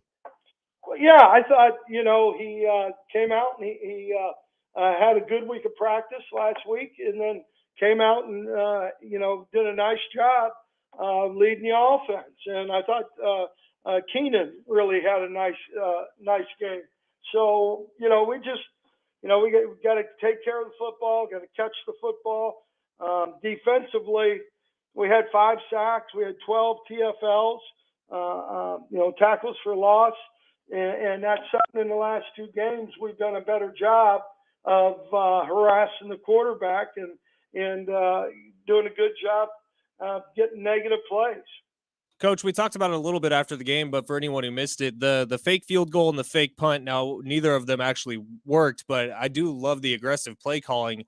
Was that something preordained heading into the game that you guys were going to try to catch them on their feet a little bit, that the fakes and being aggressive on 4th down would be something that would be in the game plan?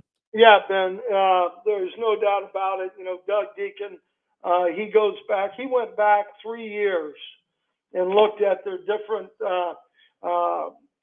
punt return team looks and what they like to do as far as field goal block and how they line up. And there were 2 things that we thought that would be viable for us.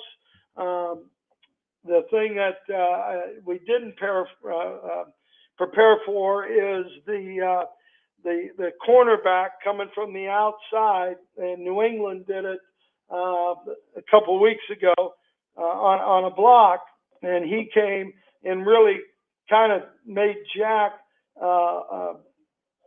not really hit the exact place in their line of scrimmage that we wanted them to. Yeah, things get compressed when you have somebody screaming off the edge like that. No question about it. Hey, Coach, we know you got a big one to prepare for coming up this weekend on the road. Fort Collins, Colorado State, facing the Rams, who also have the same exact record overall, same exact conference record. We're excited for it. 3 more games, right? You win all 3, you're going bowling. We're rooting for you. There's no doubt about it. And, like I said before, we're going to play for our seniors and the guys who are playing their last years of football and how they've represented San Diego State. And so we're excited about that. And, it's Rich, as you know, you gotta go forward, and that's what we're doing. Absolutely. Absolutely. Wish you the best of luck this week preparing for the Rams, and go Aztecs, Coach. Thanks for the time. Thanks. Appreciate it. There he goes, Brady Hoke, head coach of your San Diego State Aztecs football team. And that's the Brady Hoke Coaches Report, driven by San Diego County Toyota dealers. If you're looking for a great deal on a new Toyota, make sure to go to Toyota.com. There you can check out all the latest offers, search inventory. We make it easy.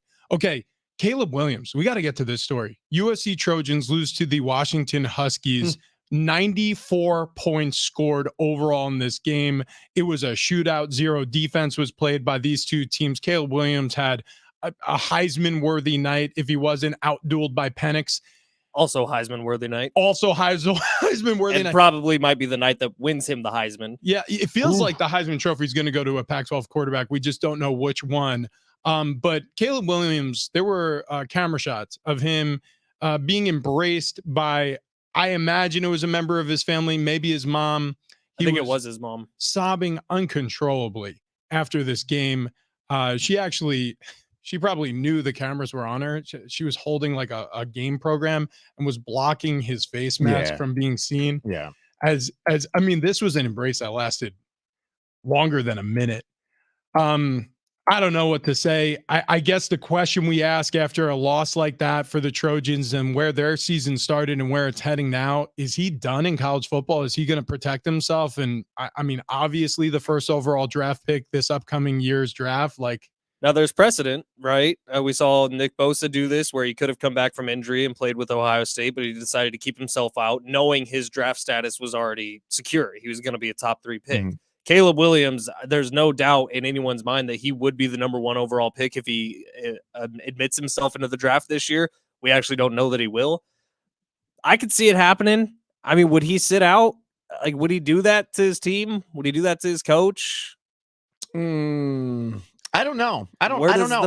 I don't. Mental stuff come into play here. Yeah, and there's got to be some mental stuff coming into play when you see him break down like that. I mean, completely sobbing in his mom's arms. Now, on one hand, I'm thinking, you know what? I mean, this is a guy who's laid it all out there, and I mean, they battled, and he ended up losing, and I'm sure all of those things come into play. Of this may have cost me tens of millions of dollars with this loss. So I'm sure all of that weight on you may break you, especially when you're young. I mean, he's essentially a kid still. Now, there was a lot of hubbub online about this afterwards. A lot of people talking about Caleb Williams and saying how this somehow could impact his career at the NFL level, him breaking down and sobbing on the sideline after a game. I don't know if I felt this way, and I think we get into a weird space when we talk about men showing emotion and the rights and wrongs about that. But I do feel like after a game, and Rich, this looked different because we just don't really see this happen. Yeah, he was convulsing. I mean, he truly was. I mean, it was unavoidable when you see him. You know, he was crying. And look, I'm an adult. I'm 37 now. I cry still sometimes. Yeah. We all do sometimes. Guardians of the Galaxy 3 really got Travis. That was 3 hours of that. Good Lord. Just tears flow. Yeah. Which I honestly think is as we get closer to the truth with psychology, with people taking a closer look at how to handle emotions, bottling things up, first of all, is not good for you. Now, if you're overly emotional, it can have the opposite effect on your life, and it can really hamper you. I don't see him that way. I see this guy as being a very controlled athlete, as a matter of fact. I see a performer. I see a guy who takes it seriously. I see a player who cares a lot. Mm-hmm. He held it together for as long as he needed to. And then after the final whistle blew, he saw his mama in the stands. He went over, gave her a big hug. And guess what? That's a safe space. Like everybody remembers that feeling, especially when you're younger. Like, rewind the clock to when you're in your early 20s or you're 19 years old. And maybe you're leaving for college at 18 and it's the first time seeing your mom again in a long time. And I don't know. I mean, like, things happen, man, and you can't control it. He goes 27 of 35 in this game for 312 and 3 touchdown passes. A, that does nothing but improve his stock. And B, crying after a loss like that, 52-42 at the hands of a very talented Washington Huskies offense. Again, no defense being played in this game. But besides the point, and seeing him cry like that, if I'm a talent evaluator at the NFL level, I actually like him more. Yeah, I like the human nature, human aspect of this. And look, I'd much rather have you care than not. Absolutely. Yeah. Absolutely. Yeah, him laughing on the sideline after that would have been a worse look. Right. Exactly. Like, you mean like laughing in the dugout? Yeah, like with San Diego Padres might have done a couple times this year on national TV. Yeah. That boy, that one still gets you, doesn't it? God, we can't get through one segment without talking smack about the stupid Padres. Well, I'm upset at the season. That's all. There's always 2024. Looking forward to the rebuild this offseason. We just need a manager. Yeah. Okay. Anyways, I can't wait to hear who it is. Look, I want to talk to you guys about San Diego County Toyota dealers. Thank God. Something positive. This is, if you want a truck, you want a car, you want an SUV, this is the place to go. Any of your San Diego County Toyota dealers. That's exactly where I went. I picked myself up a 4Runner, never drove a Toyota before that. I'm brand loyal now. I love Toyotas. This has been the best car our family has ever owned. Super reliable, super safe. Also, when you read up about the safety measures that have been put in place for these 4Runners. So it's a great family rider for us. But this is a Toyota show. I mean, Ben drives around in Tacoma. I mean, it's an awesome truck, super roomy on the inside. Love the taco. Love the Tacoma. We drove the first day Ben had it. We went out for breakfast just so we could ride around in it. Look, the Tacoma, the 4Runner, I drive a Prius, one of their electrified vehicles, a part of their Beyond Zero lineup. So if you're interested in going green, this is the perfect car for you. It's super roomy on the inside. When you look at it, you're kind of like, am I going to fit in the Prius? And then you hop in, you're like, no, yeah, I do. And it's awesome. And it's a smooth ride every single time. Yeah, I picked up a Toyota because I was having major breakdown issues with the car I was driving. I hated it. I didn't know if I was going to get to work some mornings. It was such a bummer. I needed a more reliable car. And somebody started talking to me about, hey, maybe it's time to pick up a Toyota. And then all of a sudden we rented one on a long trip. And I was like, okay, yeah, the 4Runner's pretty cool. And then all of a sudden Annie said for the first time, I'm not car sick in this car for whatever reason. I don't know if it's a suspension or the chassis in that sucker, but the motion sickness went away. So it was like it was destined for us. We picked up a 4Runner and we haven't looked back. So if you too are searching for a car, a pickup, an SUV, and you're in the market right now and you're driving around, you're like, I don't even know where to start. Start at your San Diego County Toyota dealers. They make it easy. They certainly do. Head to toyota.com to check out the full inventory. Okay, coming up next. Really? Craziest stat ever. Fletch is going to give it to us on the other side.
Okay, so if you're listening to us, Big Rich, TD, and Fletch, on the free iHeartRadio app, you just keep listening because we forgot to give away Aztecs tickets when we spoke to Brady Hoke. So we're doing it in 5 minutes. At exactly 7:56, you got to dial 844-570-1360. I almost gave away a different number, and it would have been a problem. 844-570-1360 is the number to call. Aztecs taking on Cal State Fullerton tonight at Viejas Arena. Banner-raising night for the team from last year. Went all the way to the national championship game. Going to be a lot of fun out there. So we love that people are listening to the app. Share a link with a buddy. That's the best way to support the show. Okay, so the stat. Fletch promised a stat. We need to hear the stat. Craziest stat ever given in the history of mankind. Now, you haven't told me this stat yet, so I'm waiting with eagerness and anticipation. Breaking news. It's about CJ Stroud. Okay. He broke a record yesterday. Rookie record, 470 passing yards, 5 touchdowns. He only has 1 interception on the year still, which is insane to think about a rookie quarterback doing that. But CJ Stroud has now played in. Have the Texans had their bye? If they haven't, he's played in 9 games. Yeah. I think they have their bye. They have their bye, so they're 4-4. And didn't he miss 1 game because of injury? Or he left early in a game because of injury? I can't remember. I don't know, but go on. So if he's played 13 fewer games than Kenny Pickett, who is the starting quarterback in Pittsburgh. Okay. CJ Stroud has more career touchdown passes than Kenny Pickett in 13 fewer games. So if you're a Houston Texans fan this morning, you're saying, oh, we got our quarterback of the future. If you're a Pittsburgh Steelers fan and you've now sat through a year and a half of this, are you sure about Kenny Pickett? Oh, boy. Okay. I don't think they're sure about Kenny Pickett out in Pittsburgh. I mean, I'm not sure as a fan of the Steelers doing well, but look, oh my gosh, hang on. Whoa. Stop the presses. J.R. Tolver, Aztec for Life. Yeah. Aztecs link is where you can find the work that he's doing. Bring that over here. We've got cameras rolling, JR. Yeah. Get over here. Show this. I'm going to put up StreamYard so we can get this front. So this is it. So this is the shot. This is, again, what's the website? Butler@thebuzzer.com. Here, walk over to this microphone right here. Yeah. I want to interview J.R. Tolver. There he is. Okay, so JR. So you're doing a lot of work with Aztec Link, and anybody who doesn't know who J.R. Tolver is, wake up. He is a Aztec for Life wide receiver, NFL wide receiver as well, and now doing great work with the NIL with Aztec Link. And this is for sale at butler@thebuzzer.com. What exactly are the details here? Butler@thebuzzer.com. So this is a 16 by 20 unframed, custom-made collectible. Look at designed by one of the guys who used to work at Upper Deck, has done this for a lot of people and a lot of like really, really cool pieces. Yeah. So we hired him to design this piece. If you look at the piece, like the way it's designed is awesome. Lamont is spotlighted. It captures the entire essence of it. And what's going to happen is Lamont is going to individually sign and number each one of these pieces. So if you go to butler@thebuzzer.com, we have a queue. So every time you buy one, that's the number that you're going to get. Oh, wow. And so Lamont is going to do a signing day. Lamont is going to sit down. We'll have all the people that purchased it come to the signing event. This is awesome. Lamont is going to sign them, and then we'll have to take them. If you buy an unsigned one, it's $455.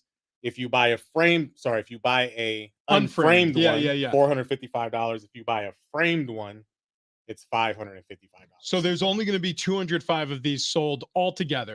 So this is a limited edition thing. You're holding number 5 right now, enshrined in glass frame. So this is just a mock-up. A mock-up. Okay, cool. Exactly. But this is also J.R. Tolver's mock-up. He gets to hang it in his man cave for perpetuity. Dude, it is incredible. So yeah, the shot in the Final Four that sent the Aztecs to the national title game, available at butler@thebuzzer.com when they toppled the FAU Owls. That's hard to say. And they went on to the national champion. Okay. 844-570-1360. If you want to win tickets to go to tonight's game at Viejas, where, as J.R. Tolver just talked to us about, this basketball team with Malcolm Butler, they're going to have their banner raising tonight. against Cal State Fullerton. Dial in right now, 844-570-1360. We have our first pair of tickets available now. And JR, thank you so much for stopping by. Love you guys. Love you Appreciate too, you. All right, man. More next.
It's hour 3 on Big Rich, TD, and Fletch. This update is presented by DraftKings Fantasy Sports. NFL Week 9 got started early with the Chiefs beating the Dolphins in Germany. Final score 21-14. Bucs-Texans, game of the year so far in the NFL, 39-37. Texans win. Rookie quarterback C.J. Stroud throwing for 470 yards and 5 touchdowns. That's a rookie record. Bengals beat the Bills on Sunday Night Football 24-18. Chargers-Jets have Monday night tonight.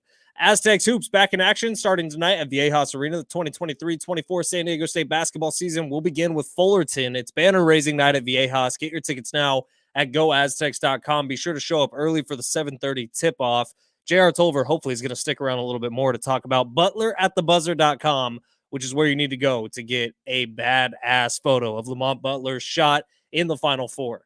Check out what DraftKings has to offer this season with code SPORTS because life's more fun when you're in on the action. DraftKings, the crown is yours. Gambling problem? Call 1-800-GAMBLER. Age and eligibility restrictions apply. Void where prohibited. See DraftKings.com for details.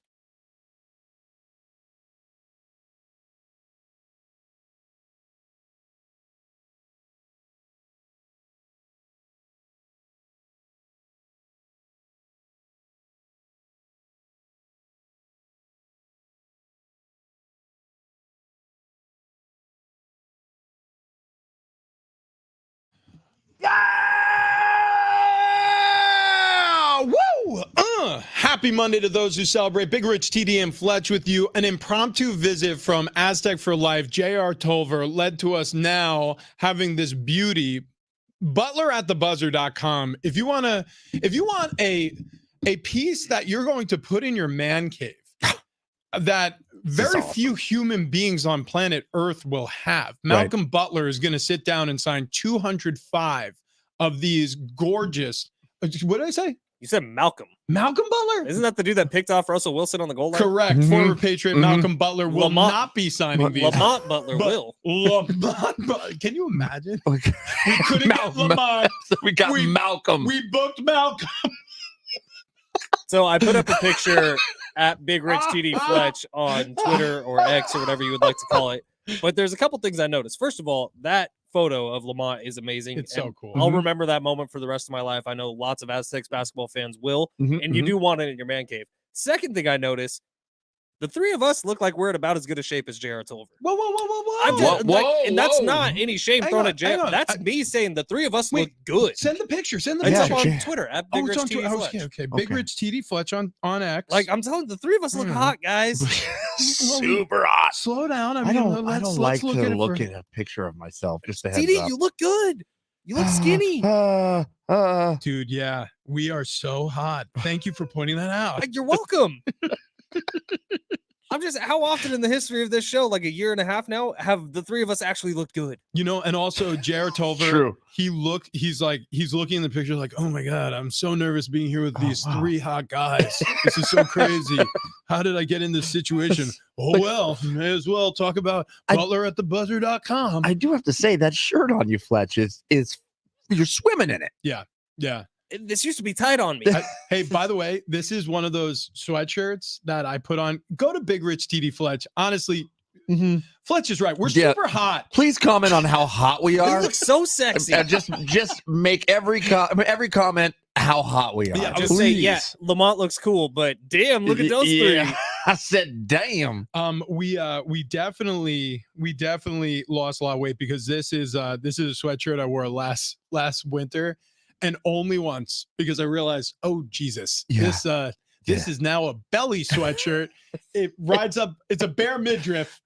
This flannel I have on, little tough to button, little bit tough. We're looking good now. Here we go. Here we go. So we have a lot to get to here. We have another pair of Aztecs tickets we will be giving away before the end of the show. Yeah, Cal State Fullerton, the opener tonight. Lamont Butler and this Aztecs basketball team is going to have their banner raising tonight at Viejas Arena. Huge night for Aztecs basketball. If you're a fan, you're going to want to win these tickets. Go Aztecs.com to buy your tickets tonight. It's going to be a packed house. Congrats to Scott, who won the first pair. That we'll do another pair a little later on. But I'm so excited for college basketball to make its return, especially with the amount of buzz this team will get coming off the national championship run. A lot of the guys returning. I could not be more excited, man. We also had a jammed packed football weekend. So best Sunday of the NFL season so far was great. And then we led into, like you said, easily the best pro football weekend we've had so far. And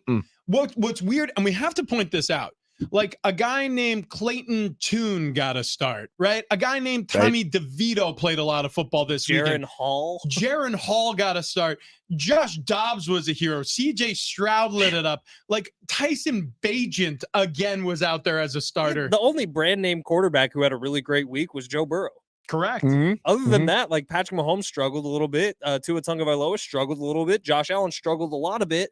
Like Joe Burrow was the only dude who's usually holding up the NFL, who held up the NFL again. Other than that, it was new names, new faces. And new faces in new places. After the trade deadline, Josh Dobbs showed up in Minnesota. And like you just mentioned, Jaron Hall, like what is a Jaron Hall? We don't know. But he was concussed. The starting quarterback of the Vikings until he wasn't, because he got a concussion. Right. And before we dig into that a little bit, Joe Burrow and his Bengals, as we're talking about, this is a team, they're getting it right. Could be a Super Bowl contender. They're 5-3 now. They're in last place in the AFC North. The Baltimore Ravens are so sick, by the way. We haven't even talked about them. They beat the crap. Who'd they play? It's irrelevant. It wasn't a football team. No. It was Seattle. It was Seattle. Yeah. And they beat them. Murdered them. Seattle got 3 points in that game. Annihilated them. Yeah, Seattle. What's crazy about Seattle, too, is that's another team that is leading their division. Not anymore. Wait, after the loss, they dropped to second place. They were leading their division. And to do that to another division leader, and I'm not saying the NFC West, especially with what's happened to the San Francisco 49ers lately, is like a bunch of world beaters. But I mean, that's significant that the Baltimore Ravens went toe-to-toe with the other side of this conference ledger and just annihilated the Seahawks. Literally 2 weeks and a day ago, we were saying, are the Ravens overrated? Are they done? And I mean, turn it around and dominating performances for the past 2 weeks. Couple things at play here. Scott Hansen pointed this out on Red Zone yesterday, if you were watching, but the Baltimore Ravens with Lamar Jackson. To Catch a Predator? Yeah. It's one in the same. Lamar Jackson as a starter for the Baltimore Ravens. Hot guy 6969XXX on X.com. Fletcher. This is a crazy stat. I just got to get it out. GrannyZone.com. Lamar Jackson, his first time playing against an NFC opponent, only has one loss in his career. Wow. So it's like the NFC just doesn't know how to handle Lamar Jackson. Well, it goes to show you that when you're playing against opposite conference, obviously those are more one-off experiences as opposed to playing in your own division, for example, or even your own conference. It's harder to prepare for Lamar Jackson than any other quarterback in the NFL. He's just so unique. His athleticism, how fast he is. It's not just the plays they're running. It's the fact that they're happening so much quicker. Like when they run dual read, when it's a QB read and there's just an inside zone with Gus Edwards and then Lamar can take it himself, it just happens so lightning quick that it's difficult to replicate at practice. So when you get to game speed, every single defensive lineman you talk to about defending Lamar Jackson. In fact, my buddy Rob Ninkovich in New England, I remember talking to him about trying to defend Lamar. And he was just like, I mean, the film doesn't even do it justice. He's there, then he's not there. Yeah, you go out there and you try to tackle him, and it's like trying to tackle water. I'm curious, what's the hardest position to play on a defense against Lamar Jackson? Like your initial thought would be defensive line because you got to figure out some way to hem him in, but I think it might be the linebackers who it's their job then to catch up with him after he inevitably breaks out of the pocket. I'll tell you why it's defensive line. It's because the expectation for, especially say a rush end, is to sack a quarterback, right? In the passing game. Hard to do, extremely hard to do, almost impossible to do against Lamar Jackson. Second reason on the end of the line of scrimmage, when they're running those zone reads, those things that he ends up racking off 60-yard explosive plays with, like your job is to try to find a way to make him make a bad choice on those plays, and it's just you. So your job is to compress and try to get him to not give the football away to the running back, and then shuffle your feet back out along the line of scrimmage and try to tackle him in the open field. Like that's your job. That's Meanwhile, you're a 330-pound guy trying to tackle a slithery little worm that's lightning quick. Well, or you're 260 and you're a freak athlete like a Myles Garrett. He's not a little worm. I mean, he's a big dude. Yeah, in comparison. No, I'm with you. I'm just saying, like the way that sounds, it's like you go, oh yeah, well if he's slippery and he's small, the guy's huge. Yeah, he's not that small. but he is gone in an instant. He's a cheat code, man. No, without a doubt. You know what? Human joystick. You know what I love about the NFL, Rich, Fletch? We are literally halfway through the season, and there's like 4 teams that you could say they won't make the playoffs. Right. I mean, otherwise you could make a case for all kinds of teams here. Well, like even the Raiders, all of a sudden, you're like, well, if they can turn it around here, they got a shot. That's what I'm saying. It's incredible. And if you look at these divisions, I mean, look, the Chiefs are sitting at 7-2 in the AFC West, but then Raiders 4-5, Chargers and Broncos 3-4, 3-5. I mean, the AFC North 7-2 Ravens, the 5-3 Steelers, the 5-3 Browns, the 5-3 Bengals. All 4 AFC North teams right now, if the season ends today, they could potentially go to the postseason, right? The Bengals, I believe, are on the outside looking in. Yeah, they're one of the 2 first teams out. So it's the Jets and the Bengals are the first 2 teams out in the standings. And the Bengals got a pretty damn good shot to win the Super Bowl. I mean, if you look at those 4 teams, like we could see the first time ever a division gets 4 teams in because Mike Tomlin, I believe he sold his soul to the devil. That's correct. Because somehow with a Kenny Pickett-led Pittsburgh Steelers team, they're still winning football teams. They've been outgained by 790 yards this season. Yeah. The Steelers have. And then, do you know how many points the Steelers have scored all season? I'm going to say less 3. than the Dolphins in one game. Almost 133 total. I think that's the lowest in the NFL. I was off. It's got to be 130. Okay, TD. You sat down. You're a huge football fan. You got in the armchair this weekend. Which game to you stood out as the best game of the weekend? Probably Texans game. Yeah, that Texans game was unbelievable. It was back and forth, Texans and Bucks. No matter who had the ball, I was rooting for that team. Yeah, C.J. Stroud, Baker Mayfield, maybe 2 of the most likable quarterbacks. So C.J. Stroud, if you've been following C.J. Stroud, he says everything right. He does everything right. And it's the little engine that could, the Houston Texans, another team in the AFC that has playoff hopes, especially after that victory. They're 500 on the year, 4-4 football team, and they have one of, if not arguably the best quarterback in the NFL right now. Patrick Mahomes still plays in the NFL, and so does Joe Burrow, and so does Justin Herbert, and so does Josh Allen. And there's other names on that list as well that deserve to be maybe rated higher due to experience. But it's very hard to argue 14 touchdowns, 1 interception, over 200, he's over 2,200 yards on the season passing. They've depended on this guy. C.J. Stroud is one of the top quarterbacks in the game here. Mm-hmm. He's been incredible in 2023. And Rich, though, some of those numbers you just said are great. He has a 102 passer rating. He's been unreal so far this season. You know what else I love is, did you see any of the post-game press conference with him out on the field or interview with him? He is so humble. Yeah. He is so humble, and he puts so much thanks and just love towards his teammates. Yeah. They have to love him out there. They have to love him. Off the top of your head, not looking at any numbers or anything, name another Texan. It's not easy. Right. No, I mean, like, honestly, these are the 2 star receivers on the Texans right now. Nico Collins, Tank Dell. Neither of the 2 of them, you had any idea who they were to start the season. Noah Brown, who's been a career, 5th wide receiver. Yeah. These are the stars he's throwing to. These are the best players around that offense. Devin Singletary out of the backfield.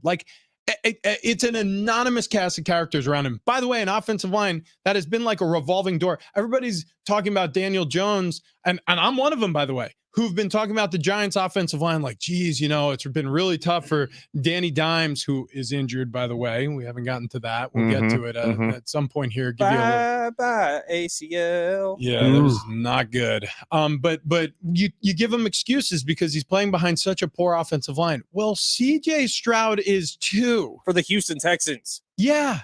I mean, it's as bad as it gets. There's no Darren Waller in Houston. And let's be frank, C.J. Stroud's 22 years old. Yeah. At 22, what were you doing? Nothing great. Well, nothing great on the football field, at least. I was a backup offensive lineman in New England. Travis Dale was changing his 900th diaper. That is correct. That's probably a low count on 900. Caleb was a pooper. Yeah, it has a serious bowel problem. Still is. Yeah, still is. Yep. Yeah, still help him out too. I mean, I'm a good dad. Yeah, I mean, but that's a good point to focus on because when I got to the NFL, dude, I could not play my first year. I just couldn't. I couldn't be trusted on the field. I got opportunities. I don't think any of them went particularly well. Throw it! It's really difficult to play at that level. I can't describe to you how lightning fast the decision making has to be, how on top of the playbook you need to be, the communication at that level. It's ridiculous. It's so hard to be a rookie. And to see a guy like CJ Stroud, who, by the way, after flunking the Wonderlic test, everybody was like, whoever draft them is making a huge mistake. Yeah, it was a huge mistake not drafting him. Carolina Panthers. Anyways, we're going to hit a quick halftime. We still have another pair of Aztecs tickets. Basketball tonight at Viejas Arena against Cal State Fullerton. You can buy those tickets at goaztecs.com or keep listening for your opportunity to win. Also, we have another pair of tickets to give away today. Coming up on the show, we're going to be handing out tickets to New Kids on the Block. Damn right.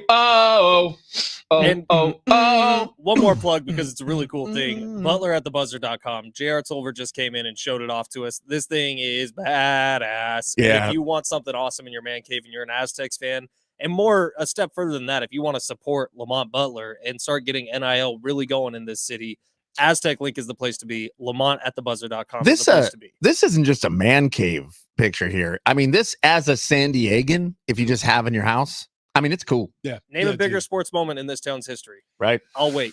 September 1st, 2022. Big Rich, CD and Fletch hit the airwaves. Yeah, Yep. there it was.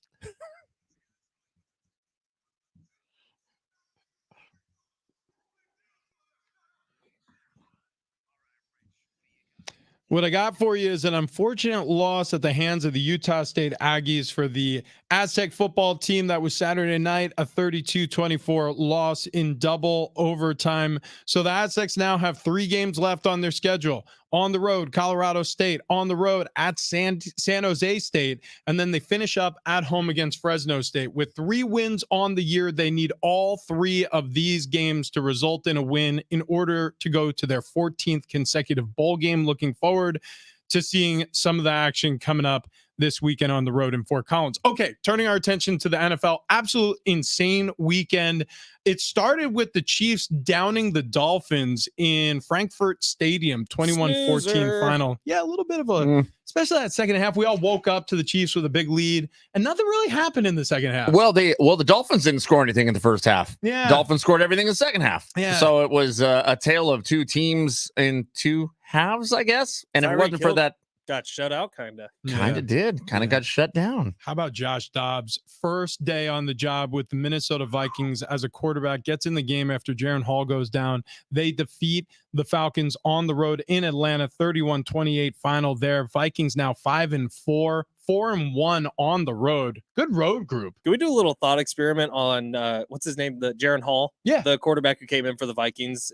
So he's getting his first NFL start. Kirk Cousins goes down with injury. Kirk Cousins, who's been kind of an Iron Man his whole career. Jaren Hall didn't think he was going to sniff playing time this season. Gets his opportunity. It's like his 3rd drive. He's actually playing pretty well. He's connected with some guys. He sees a lane to run for a touchdown. I feel so bad for this guy. Gets to the 3-yard line, decides to try to make a move to get all the way into the end zone instead of just sliding. Gets absolutely obliterated at the 3-yard line. It's like, people don't hit like this in college. Yeah. Immediately is wobbly. People calling for trainers to come out because he's obviously concussed. What's going through your head at that moment other than the defender's shoulder? You are so disappointed you can't finish that game. I mean, first of all, concussions. I know the way we talk about concussions, most players want to play through a concussion. Like as soon as the initial cobwebs is what I'll describe it as, clear out, like whether your vision goes dark and then comes back, or you just get your head rattled and you get the ringing in your ears, or, you're a little cross-eyed or confused at first. As soon as that wears off, the adrenaline's still flowing. All you want to do is get back in the game. So for most athletes, sometimes it's real severe and you can't play, and everybody knows it, including yourself. But for the most part, you want to get back out there. So I'm sure for Jaren, watching then Josh Dobbs, who has been on the job for literally less than a week, go out there and win a football game on the road, you're thinking, great, my season's over. I'm going to be backing up this guy now. I also couldn't help but think about Kirk Cousins watching this game from his couch. There's video of him throwing the football to his kid while the Vikings game was going on. But what's he thinking? Is there any sort of jealousy there? There's got to be jealousy, but is there any sort of like almost not wanting the other people to succeed? No, in Kirk, I don't see any of that. I think he's the ultimate teammate. I think there is envy that he wishes he was playing, that he wishes he was the guy who was, throwing the game-winning touchdown. I think there's that. But I think he's probably really happy for Josh Dobbs. I think he's probably really happy until the injury for Jaren Hall getting an opportunity. I could have seen him happy for Jaren Hall because obviously Jaren's been working under him this entire season. But then Josh Dobbs comes in and does it. And with the success that he had, Kirk Cousins probably never met Josh Dobbs. Oh, yeah. So like, I could see that one being like, this son of a... Well, my team. There's mixed emotions. They're holding him on their shoulders. It's not me. It doesn't feel like that to me with Kirk Cousins. It feels like he would throw high fives. He wants to see his team succeed. I don't think he's a selfish guy. I agree with you. I think he's a great leader, and that's part of the reason why the Vikings honestly have put up with some of the negatives with Kirk Cousins, because we know there are some negatives with having Kirk Cousins as your quarterback, and there have been moments with Kirk Cousins over the years in Minnesota, certainly. But overall, I think he's probably proud of the team, the way they fought and the way that they persevered in a situation where you're onto your third string quarterback and he hasn't taken a snap with the offense and they find a way to win. I bet he's rooting for his guys like Jordan Addison, who he's been working with, who he's been trying to lift up, especially with injuries that they face at the wide receiver position. Addison played well again. That dude's impressive. Especially in the second half. Yeah, it doesn't matter who's throwing it to him. He's making plays. We talked about CJ Stroud and the Texans. Definitely want to just my old team, the New England Patriots, man. Ooh. It went from bad to worse. You get beat at home by the Commanders, 2017 final there. The Commanders who just shipped off two of their best defensive pieces. Dude, Patriots are 2-7. They're 1-4 in front of their home fans. They're one of those teams where, TD, like you were talking about, there's 4 teams you could say who are out of it. Patriots are one of them. Well, that's one of them, yeah. Patriots' worst season since Belichick's very first season. And what was that stat you gave us on Friday, Rich? I don't even know if you said it on air, but Tom Brady's when he was with the Patriots. This is the craziest stat of all time. So we just had that today. Yeah, CJ Stroud. I'm sorry. I mean, it could be the second craziest stat of all time. Okay, this is the second craziest stat of all time. The CJ Stroud stat was better. That he already has more touchdown passes than Kenny Pickett with 13 fewer games, which is ridiculous. That is insane. Okay, Tom Brady in his entire career, this is with New England and the Tampa Bay Buccaneers, has never played in a game where his team was out of playoff contention. Not one regular season game. I think not a single snap of his career. That seems like a crazier stat than the first one. Yeah, it might be. Yeah, but Ben said the first one. Fletch said the first one, so it's crazy. I don't even think I said craziest stat of all time. I just say really crazy stat. No, you did. You did definitely say this is I have the craziest stat of all time. That's what you whispered in our ears. You whispered it to us. Yeah. And so we believed you. It was pretty crazy. It's a crazy stat. Yes. Should I talk about my feet here? I think so. I mean, look, if there's ever a time to talk about your feet, right now. It's right now. I mean, it's right now. I want to hear about it. Okay, we built this show from the base up. That's a good point. It's good. We're all about foundational pieces here. And if you are struggling with lower body joint pain, I want you to concentrate on your foundation. Think about where your day starts, right? You wake up, the first thing that happens, your feet hit the floor, right?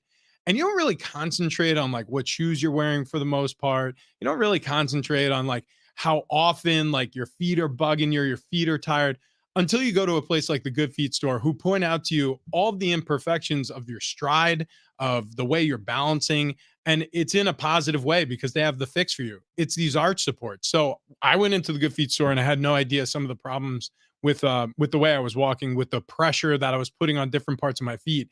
But after getting balance tested, a try before you buy experience at the Good Feet store, I was convinced that I needed these arch supports.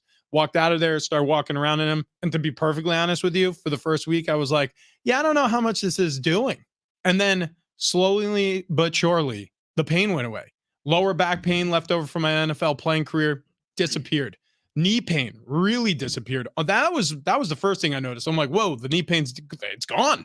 Okay, yeah, I became a believer. And so you wear these every day and you too will enjoy the benefits of having decreased pain with the Good Feet store. 200 plus locations around the US and overseas, 30 plus years of experience. They have highly qualified people who are going to, again, give you that try before you buy experience. If you don't like it, you could walk out of there. But most of the time, you're going to find, geez, yeah, they're making a lot of sense. I need to try this out. And when you do, you're going to feel what I felt, better. Okay, goodfeet.com for more information. Coming up next, bunch of injuries around the NFL. We're going to have more backup quarterbacks playing, and we got some tickets to give away right here, right now. 844-570-1360. If you want to go see the Aztecs basketball team take on Cal State Fullerton tonight, banner raising ceremony for last year's national championship run team, you got to call in right now. 844-570-1360. Caller number 5 is going to get those tickets. Caller number 5 at 844-570-1360. Injuries around the NFL coming up next.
Some injuries around the NFL, what it means for your fantasy team, and I don't know, just in general. Coming up next.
This update is presented by DraftKings Fantasy Sports. NFL Week 9 got started early in the morning. Chiefs beat the Dolphins in Germany. Final score 21-14. Sunday Night Football, the Bengals took down the Bills 24-18. Cowboys beat the Eagles 28-23. CJ Stroud and the Texans had an impressive game. He had 470 yards and 5 touchdowns. That's a rookie record. Texans win 39-37 over the Bucks. Aztecs Hoops back in action tonight at Viejas Arena. John Schaefer and I will be live for pregame coverage beginning at 6 o'clock, 7:30 tip-off. You want to get there early for this one. There will be a banner-raising ceremony before the game. Check out what DraftKings has to offer this season with code SPORTS because life's more fun when you're in on the action. DraftKings, the crown is yours. Gambling problem? Call 1-800-GAMBLER. Age and eligibility restrictions apply. Void where prohibited. See DraftKings.com for details.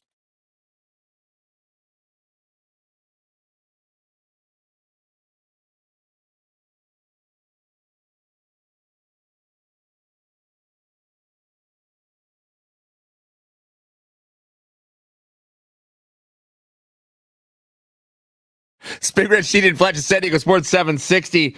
Sales guy Bob just stepped in and he was like, Hey, get the hell out of here, Bob. You guys look smoking hot today. Smoking hot. So thanks, man. High five over here. God love him. God love him. Yeah, man, we are rolling through a Monday and God, times. What are we playing? Oh, New Kids on the Block. I don't really know any of their songs. Step by Step. Is this a good one? Yeah. What's a better one? I don't know. It's New Kids on the Block. This was like NSYNC, Backstreet Boys. What's a boy band out right now? I don't know. I have no idea. Taylor Swift. Yeah. I don't know if that's a boy band, but I mean, in the 80s, there was not a bigger group than New Kids on the Block, and we do have a pair of tickets that we will be giving away. They're going to be playing July 7th at the North Island Credit Union Amphitheater. Tickets and info, head on over to livenation.com or just keep listening for your chance to win. And yesterday around the NFL, crazy games, by the way. We've said it several times now. Best Sunday we've had in the NFL this season. You know, the Niners were sitting at home on their bye week, and they got bumped back into first place in the NFC West. Yeah, they just had to sit around and do the best way for the Niners to move up the ranks is to not play. That's what we found out. I have a feeling they'll be fine when they come back. But yesterday was nutso. That Sunday night football game delivered. It was a really good one. Joe Burrow looks like he is fully back to form. And all of a sudden, the Bengals, who right now would be on the outside looking into the playoffs, so would the Bills, by the way. Bengals feel like a legitimate Super Bowl contender. Bills feel like they're trending the opposite direction, even though Stephon Diggs was brilliant once again last night. It's so weird to see these two teams, both of whom we thought at the beginning of the season would be major factors by the end of the year. One of them that looks to be very true with the Buffalo Bills, you got to have concerns about. Well, did you see Josh Allen, by the way, kind of lose it on the sideline after he got called for a intentional grounding? He was pissed after the game too. Still about the same call. Yeah. Okay, so intentional grounding, he didn't get out of the pocket and he threw the ball downfield and it okay, Rich, if that ball would have gone out of bounds. Yeah.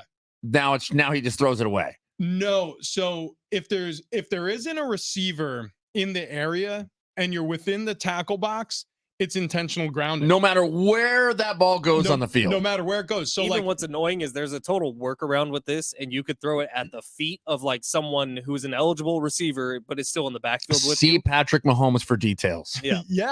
Honestly, like if you threw a football, right, and it hit the back of your tight end's head who was blocking, you're good. You're good. Yeah, because I mean, you the receiver. You threw it to a receiver. You threw a forward pass to a receiver, or like you said, at the foot of like a running back who's in the backfield with you.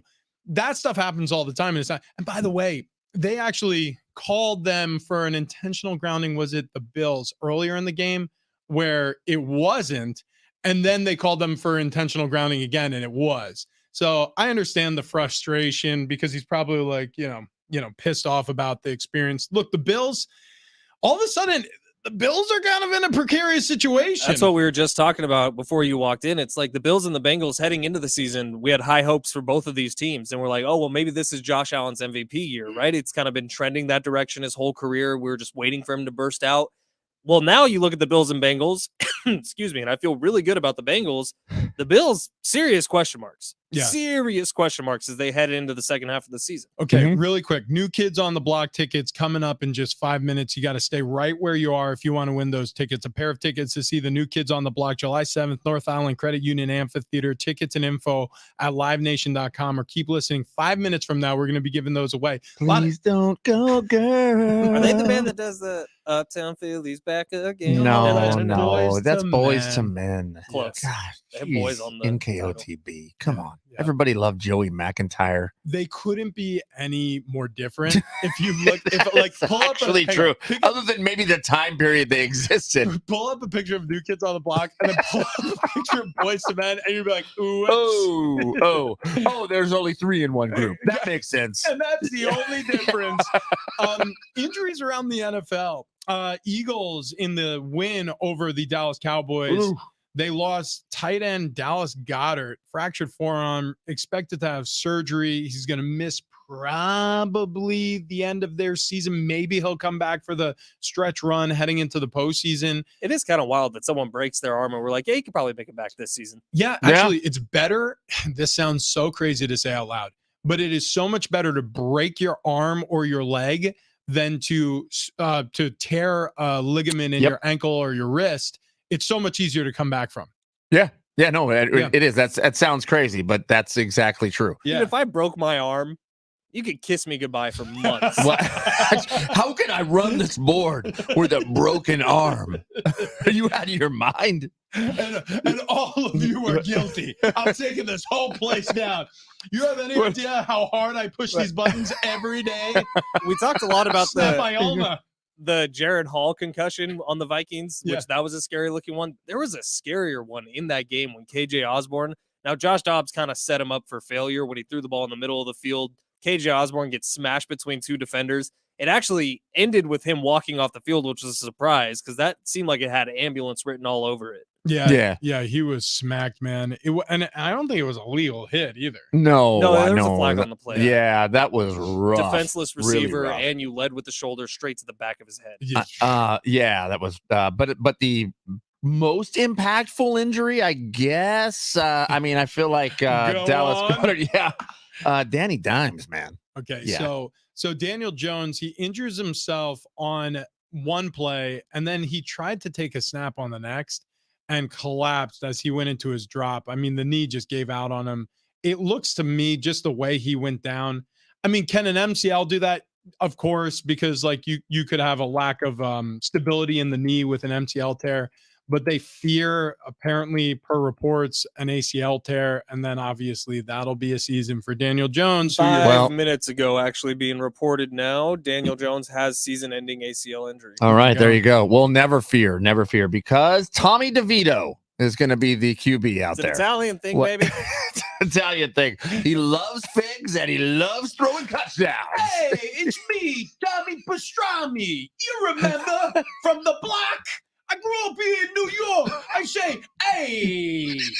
God, that would be the absolute best. It would be so cool. Oh my God. Like a thick Brooklyn accent. I would wear Giants attire every day of my life. Well, Giants fans now pissed off. Confirmed Coach Dable in his press conference this morning. Daniel Jones does have an ACL. He's out for season. Yeah. So it is Tommy DeVito because Tyrod Taylor, I believe, has broken ribs. So he's laid up too. That dude in his ribs. It's always his ribs. Well, I do love ribs. Actually, I do too. Yeah.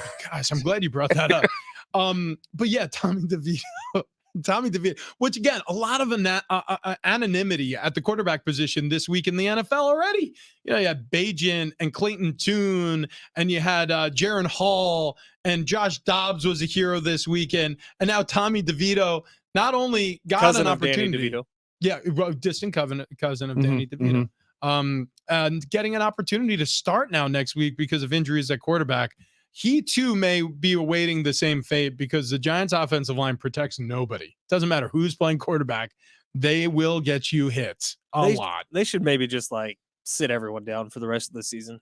Everyone important. Yeah, maybe just have Saquon Barkley out of the Wildcat. If you're Saquon Barkley, though, are you thinking might be time for a old hammy pull?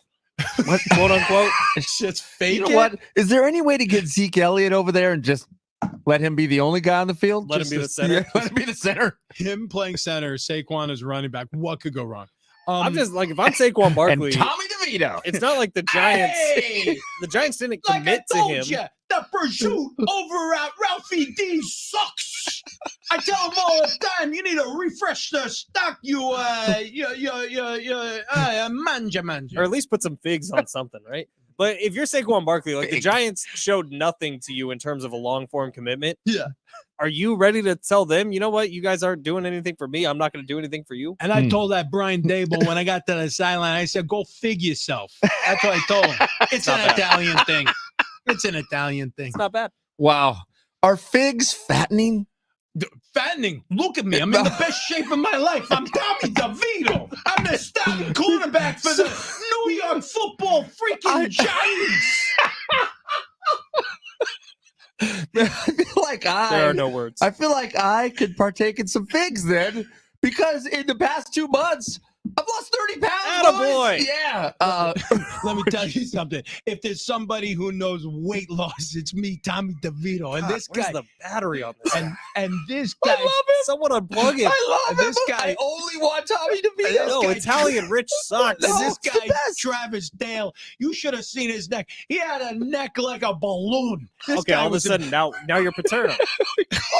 well, they're both from Brooklyn. Yeah, but you got your accents mixed. They're both from Brooklyn. It's a Brooklyn accent.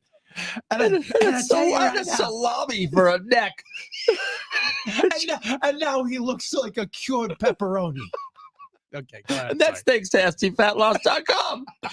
So if you want to look like a cured pepperoni, go there, stfatloss.com. Look, actually, guys, was it last week? I had to punch a hole in my belt. Maybe it was last week. Maybe it's the week before. Well, that's not going well. Turns out I have to get a new belt, because if I don't have a belt today, boys, these pants are coming down. Yeah. I got to go down a pant size. Not a bad thing. Not a bad thing at all. You heard us talking about it here for the past month and a half. SDFatLoss.com. Like I said, I lost 30 pounds in the past 2 months that we've been doing this program. I've never felt better, because I truly believe the staff and coaches over at SDFatLoss.com, they took a look at us 2 months ago and they were like, my God, if we don't step in, we have to do something They're to gonna save these die. guys' lives. Yeah, absolutely.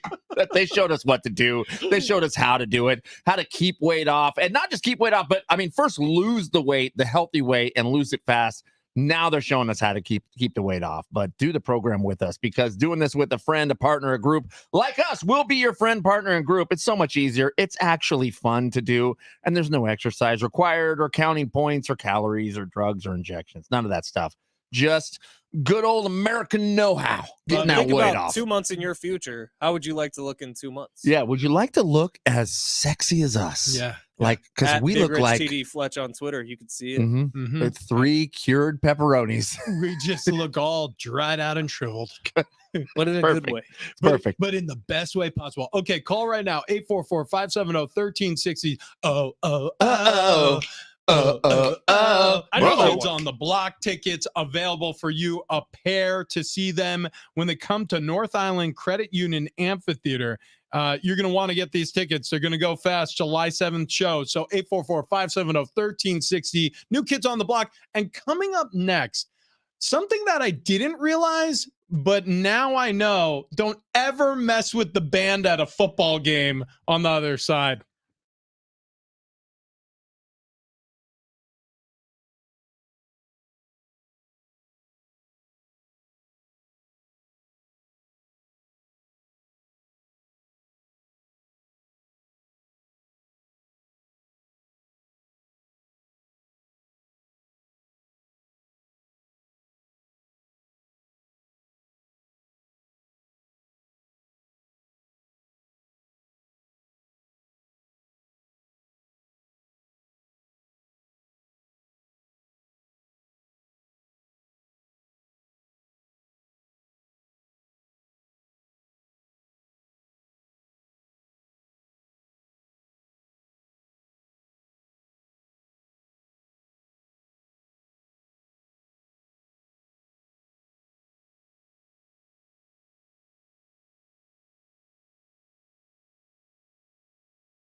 Don't mess with the tuba player. Coming up next.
So don't mess with the band.